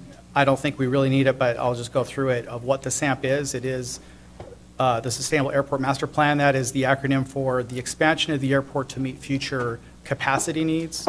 Right now, we're basing the needs on current numbers of 46.9 million actual uses of the airport. I think that's trips. They project that to increase to 56 in 2027, and again to 66 million by 2034. So we're going to see significant increase in the need for the airport. To accommodate what we're calling near-term usage, which is the 2027 timeframe, the port is proposing to develop about 30 infrastructure projects. They include a new passenger terminal with 19 gates, more taxiway extensions, and more air cargo facilities. In the more long-term, the 2034 range and on, the port does expect that an additional, in addition to the 30, another 20 additional infrastructure projects will be required to meet capacity needs. However, this particular process that we're talking about right now, this environmental review process for the SAMP, is not talking about that longer, the 2034 timeframe. The port has declared that that timeframe is not ripe for current environmental analysis. That is one of the issues that Mr. Weidenfeld and his team, as well as some of the attorneys we've consulted with, are going to take issue with in the comment letter that we're going to send to the port. We think that these impacts should not be parceled out and addressed piecemeal, but they should be looked at collectively. The process that we're in now is part of the environmental review process. That is what we're commenting on. That includes both SEPA and NEPA, which are, SEPA is the state level process, and NEPA is the national level process. The port is the responsible agency for the SEPA process, and that's who we're making our comments to. I believe the FAA is the responsible agency for NEPA. The process started with a 60-day scoping public comment period that started on July 30th. It ends on September 28th. As you know, Council requested that that period be expanded. We did ask for an extension so we'd have more time to get a more coherent response, to consult with attorneys, and also to get some of the studies that are currently being done into this scoping process. But that that request was denied by the port. So our deadline remains September 28th. This is not the only opportunity that the public or the city will have to offer comment during this process. Once the draft environmental impact statement is drafted, which they expect to have done in fall of 2019, there will be another public comment period to comment on that document. And then they expect to release the final EIS sometime in 2019, probably in the winter. So just as far as the process for what we've done here as staff to prepare this comment, the mayor authorized up to $4,000 to be spent for consulting fees with a law firm out of San Francisco, named Schutt, Mahaley, and Weinberger. They are a airport practice law firm. They do other things as well, but they do have a strong expertise in this area. They've successfully fought expansion or limits at the Oakland International Airport, LAX, as well as John Wayne Airport. So Yarden, based on input from his team, prepared a draft letter. We're going to send it to this law firm for review. It's a very limited, obviously this is not very much money for lawyer services. It's about 8 hours of work.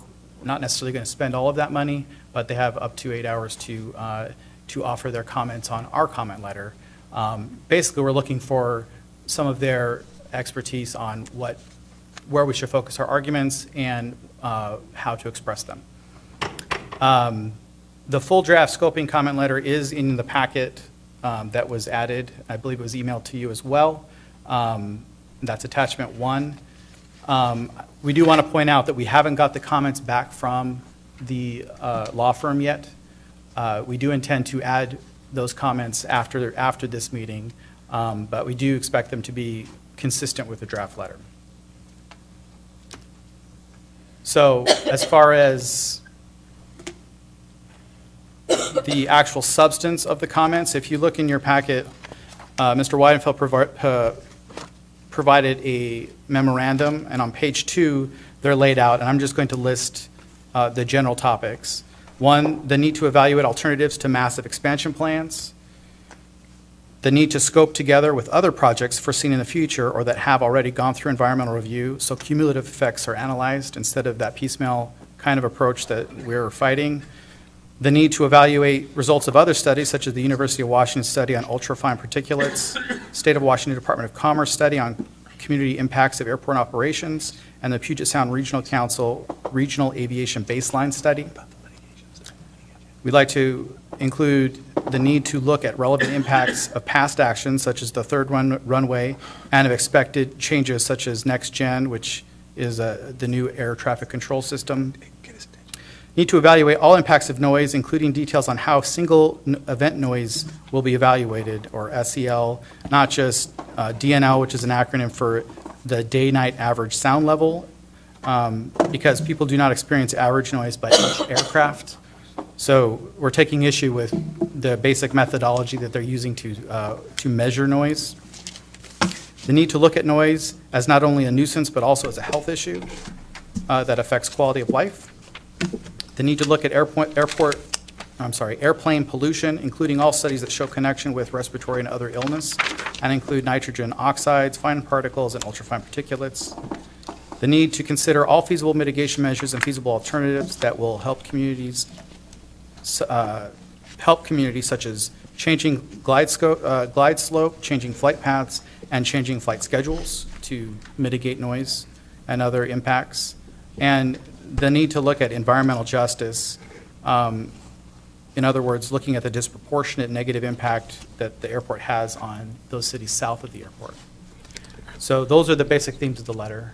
And so the idea is to make sure that we wanted to make sure that we got this to our, to the law firm, that we got the draft, that the attorney will not spend more than $4,000. We'll spend a few hours sort of crafting this, make sure it's crafted in the most impactful way possible. But we're on a glide path, so to speak, about getting this in well before the deadline. Councilmember Duclos? Well, I went to the meeting last night. Yeah. Over at the community center, and there were a lot of people there, and they had all of their little things set up and everything. Of course, most of us there attending were opposed to this whole thing. I talked about the late-night flights that have gone over at 2 o'clock in the morning and waking us up, especially in the summertime when you have your windows open. Right. So you can get some air in. But the thing that really got me the most is I go up to Town Square Park every Wednesday because I don't have to take care of the dog. And I do a mile walk around, and I have counted how many airplanes go over there. And in the summertime especially, we have children and their parents out there playing. And what kind of danger are they exposed to by these planes? Because they're not that high up. We're in the glide path for those planes, and a lot of times they're coming in one after the other, and sometimes two at a time. And I'm really concerned about what our children are going to be hurt by with these things. So I support anything we can do to stop this, but I know fighting the port is going to be very, very hard. But I'm glad to see that we're in the group of cities that are really trying to fight this. But we need to think about our children and the harm that they're going to grow up with. And, you know, we've got the study with the UW with the particulates. We also have the legislation that myself and your neighbor, John Reesing, talked about with the fine particulate as well. Yes, that's what I'm talking about. Yeah, and so that's happening on multiple different levels. And so this fight has really been joined by Federal Way on multiple fronts. Deputy Mayor Honda? Thank you. Will we see the final letter before it's sent? Yes, you'll see it. One of the things is I want to make sure as soon as it's done, you'll get it, but we're probably not going to have you vote on it again. That's why what we wanted to do right now is we were trying to get it in front of you in all the contingent parts, and I'm going to sign the letter, but what we wanted to do is make sure you guys supported essentially the contents of it and supported the position, and we thought it would be much stronger. But as soon as it's done, you'll get it. Okay. Before it goes out. Thank you. Good point. Councilmember Safa-Dawson. Yeah, do you know why they did not grant us the request for extension? I don't know. It's Mayor? contained in there, may I, Yeah. Ryan? It's contained in their letter. They sent us a letter. And Stephanie, do you have a copy of that letter? I mean, not handy, but did you get a copy of that?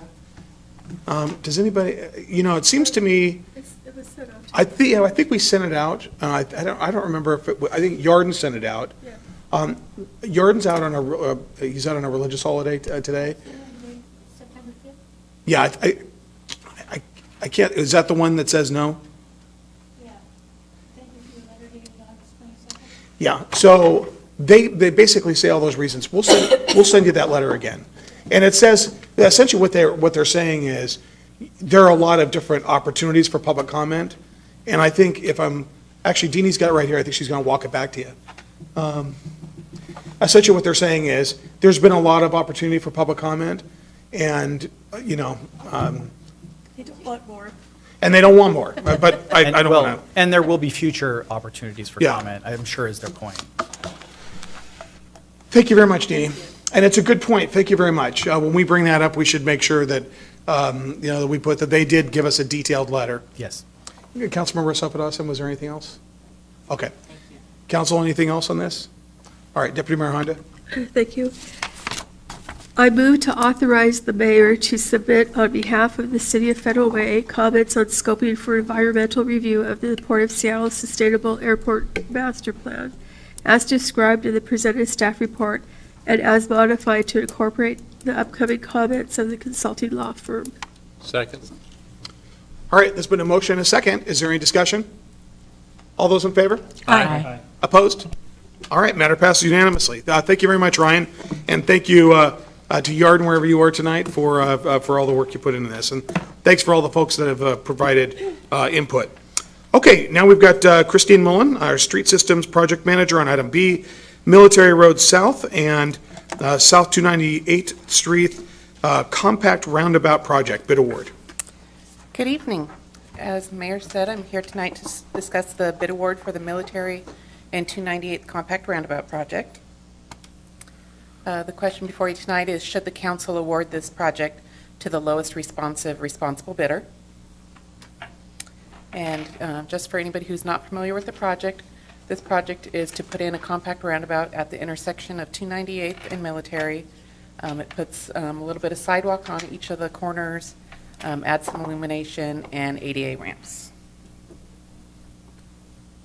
We opened bids for the project last week on September 11th when we received 8 bids, and the lowest responsible bidder is Active Construction, and their total bid amount is $742,742. So this is what the project budget looks like. Design was just over $150,000. Right away, we were able to bring in just under $5,000. There's the bid amount there of the $742,000, 10% construction contingency, and $100,000 for construction management. So the overall project cost will be just over $1 million.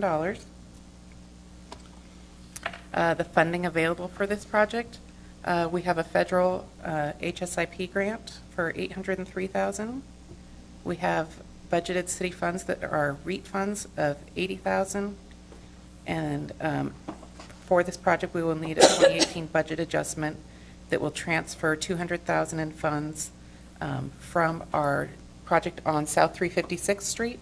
Those were REIT funds that we would transfer to this project, and those are available due to cost savings on the 356 project. Good work.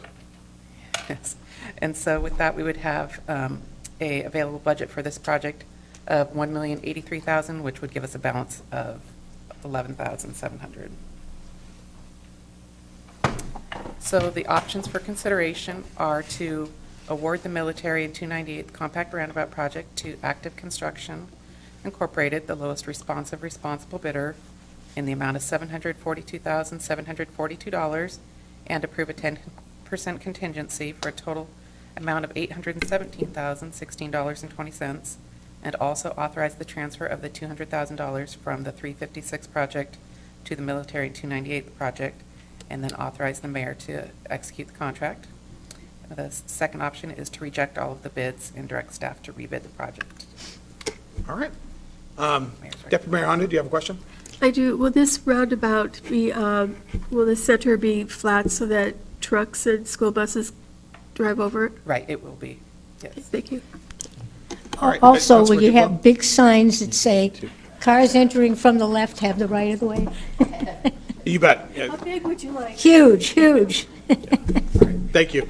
Got it. Christine, Councilmember thank you Kopech. for your presentation. I always, I appreciate the thoroughness with which you're presenting us this information. I think we've seen it in Land Use and Transportation Committee a few times now. And I know that the plan would have been for this to go to land use initially. Correct. But due to the enthusiastic response of a responsible bidder, we could actually start this project in October. So Right. that's why we're here tonight, to Right. talk about this. So We gave the bidders the option of starting the construction anytime between October 1st to March 1st, thinking that we would give them the opportunity to bid for some work for next year. And they say they want to get started right away in October. Yeah. So, I also wanted to thank you in your presentation for making it clear where the source of all the funding was. I think it's very important for the citizens to understand that we are actually using grant funds and dedicated funding sources for these projects, and that we are actually saved money on another project that was sufficient for us to roll that into this project and move it forward. So thank you for that clarity in your presentation as well. Thank you. Okay. Council, anything else? All right, Councilmember Kopeng? Yes, I'd like to make a motion to authorize the staff to award the Military Road South and South 298th Compact Roundabout Project to Active Construction Incorporated, the lowest responsible bidder in the amount of $742,742, and approve a 10% contingency of $74,274.20 for a total of $817,016.20, and authorize the transfer of $200,000 from the South 356th Street, which is South State Route 99 to State Route 161 project, which is project number 157, to the Military Road South and the South 298th Street Compact Roundabout Project, Project 211, and authorize the mayor to execute the contract. All right. All right. Second? It's been a motion and a second. Is there any discussion? All those in favor? Aye. Aye. Opposed? All right, matter passes unanimously. Youth Commission appointment, Councilmember Johnson. Thank you, Mr. Mayor. I move to appoint Ainsley Yoshizumi as a voting member of the Youth Commission with a term to expire August 31st, 2020. been a motion and a second. Is there any discussion? All those in favor? Aye. Opposed? All right, congratulations. All right, council reports. Councilmember Sept Dawson. Thank you, Mayor. I'd like to start by saying that a very dear friend of mine passed away the other day, and it's really allowed me to just think about self-care, about friendship, about relationships, and how we navigate our surrounding, I think. And it's been really tough because she was really dear, and talking about someone that you've been close to in the past tense is something I'm not used to yet. So there are things that, I'm just thinking about and having to deal with. But that being said, tonight was really loaded, I feel like. Washington Can, I've been living in apartments. I experienced the rent increase, unexpected rent increase. And when you're living on $15 an hour or less, there's no way you can keep up with what's going on. And then on top of that, all the things they talked about with landlords that are not doing what they're supposed to do, making their dwelling not livable. And on top of that, when you have the source of income discrimination, it culminates to a point where people it's so stressful, it's hard to really navigate. And one thing I heard today, I was on a webinar, and it says the system is not set up for you to get out of the system. I think Federal Way can change that, and I think we should listen to what's being said, and I believe we can try harder. And I hope we do try harder for our residents, because especially around housing and homelessness, a lot of it, we need to start looking at it from through the lens of equity and see how impacted people of color are by all the stuff that's going around, not just in Federal Way. I'm just saying how the system just is not working well, and then it just pushes people to a point where they can't recover. And so if a person's car breaks down, they can't go to work because they can't afford to get their car fixed, what does that look like? You're going to lose your housing. It's not just the car. And so I think we need to understand that people's lives are really dependent on the little that they have. And if we can't at least help navigate, at least help them get out of that problem. And so I think all this to say, I believe, the human services funding that we do, I think, is very important, very critical, very crucial, and let's keep doing what we're doing, but be more intentional about what it is that we're funding and what it is that we're looking at, rather than doing what we've historically done. And then the other thing is to the other case around the hunters, and Sunita and I have emailed a little bit, and from a mother to a mother of 3 sons, I feel her. And I don't understand the case, I'm not involved, but I think if they're asking that, there'd be more, it would be good if we look at the record and see what it is that's been happening, or what happened, and the officer's record, just so we understand. I'm curious, I really feel there's just, I feel a burden around this case, and maybe it's because, again, like I said, I'm a mother of 3 black sons. It could have happened to any of us, right or wrong, I don't know, but I'm just saying I would like to apologize, at least in a sense of me coming from a place of compassion. And so that's my report for tonight. Thank you. All right, thank and you. thanks for hearing me. Councilmember Johnson? Thank you, Mr. Mayor. Like Lydia said, we had a lot of issues tonight. I really want to thank Washington Can. I know Councilmember Moore and I asked them to come, and have been asking them to come to council meetings, because that's how work gets done and awareness is made. And so I really want to thank them for coming out in full force and talking about the need for safe, healthy, accessible housing in Federal Way. I think it's just evident, like, our residents, as we eclipse 100,000 people,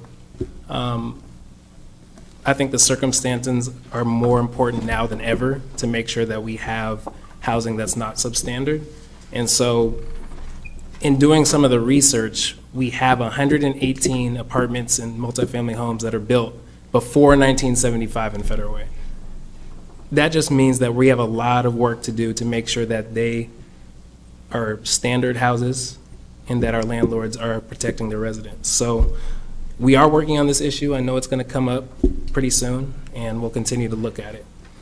For the other case, like Lydia mentioned, we don't know all the details, but for what the family has endured, I think that's cause for concern, because we do not want our residents to endure that, especially when it comes to litigation. So, as a city, I think that we just need to seriously look at how we're doing things, and this Police Accountability Review Board is going to be coming in front of Parks pretty soon. I'm in contact with Lynn about that, but I just think that, as we move to a different demographic of people in our city, which is happening whether we like it or not, we really have to look at our current system. So I'm just glad that, people are voicing their concerns and getting involved. So, thank you. Councilmember Tran? All right, thank you. Yeah, good to have you. Councilmember Kopang? Thank you, Mayor. I too wanted to extend my appreciation to Washington Can for being here tonight. I know their first meeting was when I was the chair of Parks and Recreation Human Services Committee, and certainly remain committed to moving that forward. I know the staff has been working on that or getting to that, and I look forward to seeing what they have for us so we can actually take an official position. Regarding a public safety and a police accountability board, perception is reality. And the perception in our community is that there is a problem. And I think that one of the things that we need to do as a city is make sure that we are as transparent as possible in addressing the concerns of the community. And I'm certainly willing to entertain the possibility of establishing that kind of a board. I think that there's a lot of work that we would need to do as a council to make sure that it was effective and actually not just window dressing. But I also think that it's important for us to recognize that as a community, we continue to change, continue to grow, and the community needs to know that they have a voice in every situation. So certainly something that I'll be advocating for. Councilmember Moore? Thank you so much, Mr. Mayor. Tonight was a good night. We certainly heard a lot of passion. We heard people speak through their heart and through their minds. And I think it's really important that we continue to provide an atmosphere where people can come here and speak their mind and speak the truth. And I think that's really important. And I only hope that that's what people continue to feel like, because I certainly am aware that not everybody feels comfortable coming to City Hall, and I hope that we'll change that mentality and that thought. This is the most critical time for the City Council. And as we all know, the budget just came out, the proposed budget just came out. Now it's time for us to dissect the whole budget, look at it, ask hundreds of questions, get into the details. What do these numbers mean? How do we get to these numbers? And do we all agree? Does this body agree? And if not, how do we look to change the proposed items? Or how do we look to remedy that? And of course, certainly we'll be leaning on staff for recommendations in that department, and will of course be as interactive as possible. So I'm really eager, Mr. Mayor, to continue to dive deep. I know that I've been meeting with your department heads. I assume you know that. You probably have a GPS tracker on me. I'm just kidding. So I do want to thank Brian for your time this morning. I know you spent probably an hour of your time, and it's your time is sensitive because you have a lot going on, but you provided a lot of knowledge for me, so thank you. I also met with Aday. There's a lot happening at City Hall, and I know that Aday is, we're blessed to have a lot of hardworking people here, and that just go above and beyond. And so I'm aware of what a day is going through. And I think it's important for it to be noted publicly, but I'll let the mayor do that. So I just want to appreciate a day's time as well, and him kind of going through my first series of questions with the budget. So now, like I said, I'm looking forward to that. Mr. Mayor, you recently published a video on your proposed budget. I've never seen you do that before, so I like You inspired me, Martin. Yeah, thank you. I'm glad to hear that, because it's really time for City Hall that we look at things differently and we do things differently, because sometimes the old way does not work. And certainly, while you proposed your budget at the Chamber of Commerce, not everybody can attend that. And so your video, I appreciate it because it gives more opportunity for other people to look at what is being done. What did you propose? And so I think, and I urge you to do more of that, because there is a lack, as the word you like to use, a fatigue of knowledge of our budget and how it even works. And so I think that's really important for our residents. October 13th, 9 a.m., I will be having my coffee and conversation, Saturday morning coffee and conversations are going to be coming back. And this time, people will have a chance to meet with King County Sheriff, and so I'm really excited to be hosting her here. Time and location will be to be announced, so be sure to be on the lookout for that. Also, I do want to echo the words of my colleagues.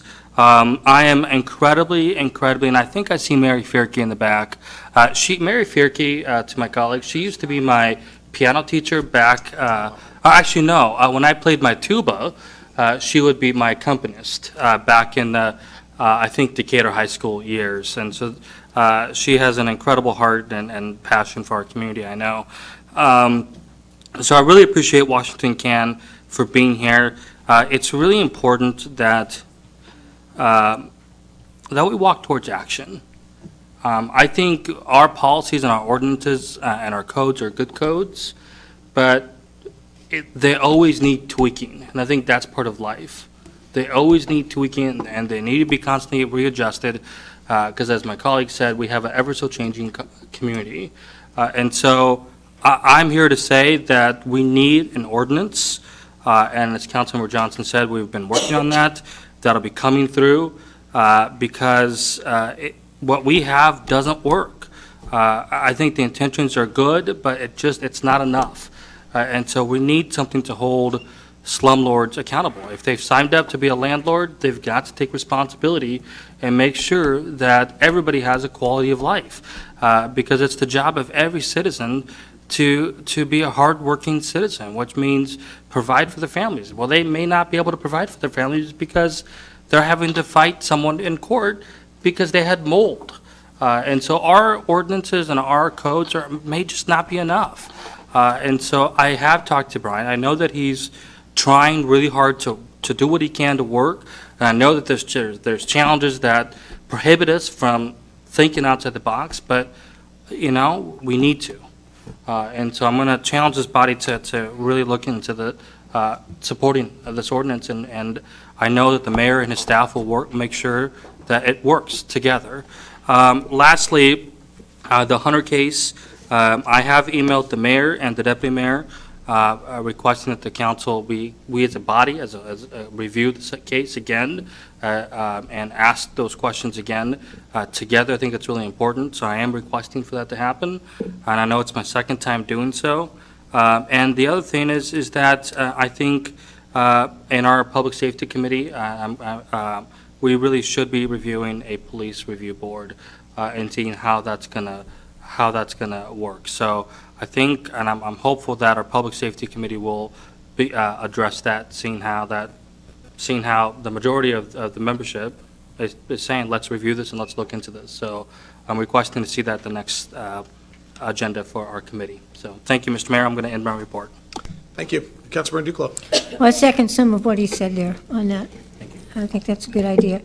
I gave most of my report during the meeting, but I do want to say that I want to thank Waste Management for doing their food drive throughout the community. Unfortunately, my community didn't support it very well, but The drive recently collected 10,027 pounds, and in 2017, 11,810 pounds, for a total of 21,837 pounds for the Federal Way Food Bank at the Multi-Service Center.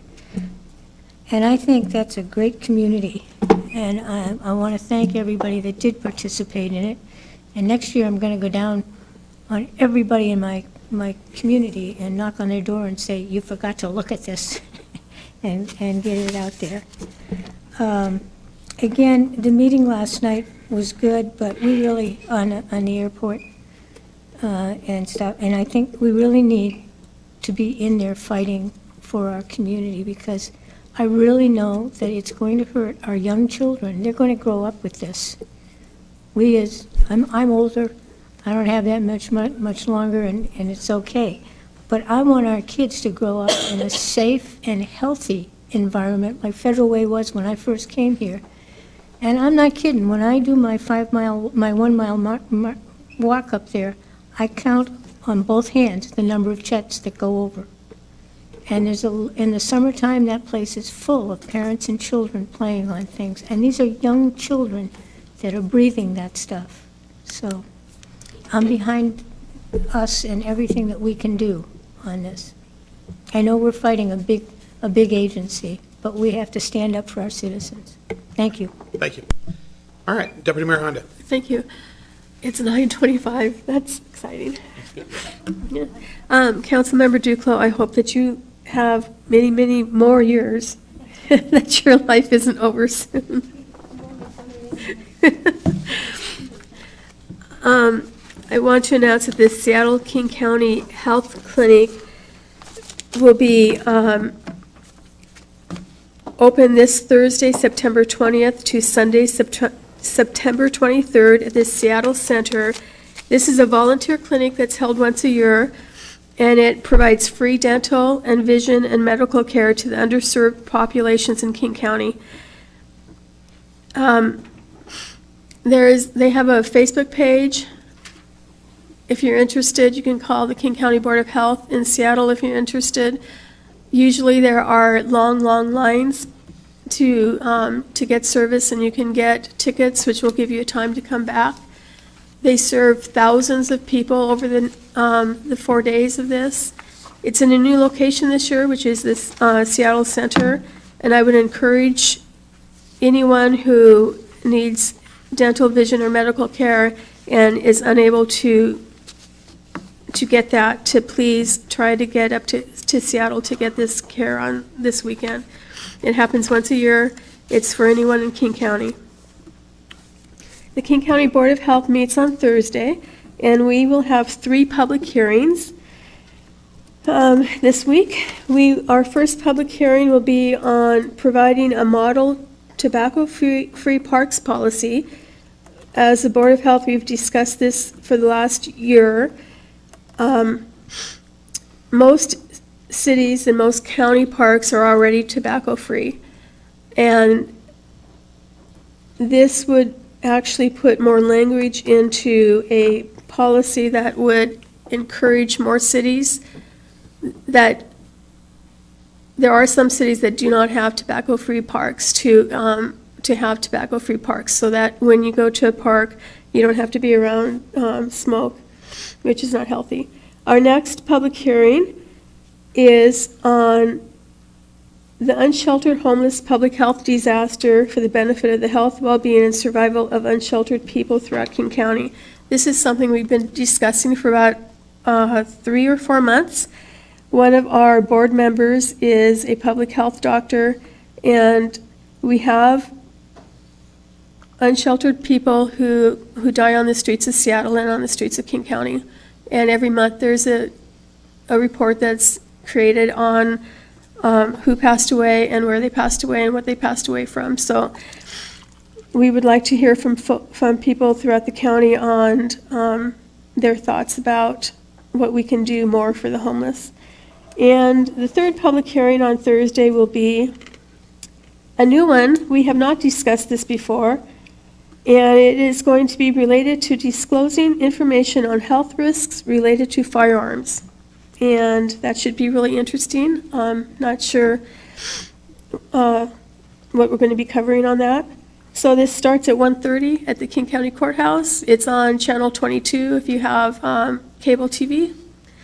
And I would encourage you to either watch or come and tell us what you're thinking. The Board of Health also, a few months ago, adopted a healthy housing policy, and I've shared this with the members of the council. It's a policy that took 2 years. We had 2 people who worked on it, and they worked pretty much full-time on it. It's a policy that all the cities in King County can use to model if they want to create policies on healthy housing. It talks about mold, it talks about all the things that we've heard tonight, but it took a long time. And sometimes good policy takes a long time because you have to do it right the first time. Because if you don't do it right the first time, you're going to have problems and you're going to have to come back and you're going to have to do it again. So the policy is online, but I will try to get you all copies if you'd like, printed copies of it. And I'd also like to know if we could put anything on our website, maybe on the front page, where talking about mold and what someone who has mold in their home, if they're a rental unit, what they can do and what we can do as a city. And I know some information is difficult to find on our webpage, but if we can make it easy, perhaps we'll have people who can get the help that they need. Is that possible? We can put whatever you want on the homepage, so. We'll talk about it. Yeah. Okay. Thank you. Awesome, thank you. Good idea. Yeah, it's one of those things, especially as this gets higher profile, maybe we can, do some press releases, do some informational stuff, and, obviously, one of the people here, Ms. Peterson, actually learned something that she wasn't aware of. So I think that we get that information out. I think is positive. Go ahead. And a few months ago, I asked if we could get a comprehensive list of the youth programs in the city of Federal Way. I know staff is really busy, and I know this is probably a bad time to request this again, but since we are going into a budget cycle, we're not the only agency that can provide youth programming. We have the school district, we have Boys and Girls Club, we have MSC. So I know there are many, many programs out there, but there's probably not a master list for parents or guardians to look at to see what there is to do. And maybe we're not the ones to create it, but if we could work with others to create it, it would be a really good thing for the public. I'll talk to John Hutton in Parks about it. Thank John you. added to our one-on-one material. And happy birthday. Oh, thank you. Thank you. We've had a great meeting, everyone. Great discussion. Our business has concluded. Congratulations again, and welcome back from your honeymoon, and welcome back from your trip, Mr. Tran. All right, you guys, we are adjourned.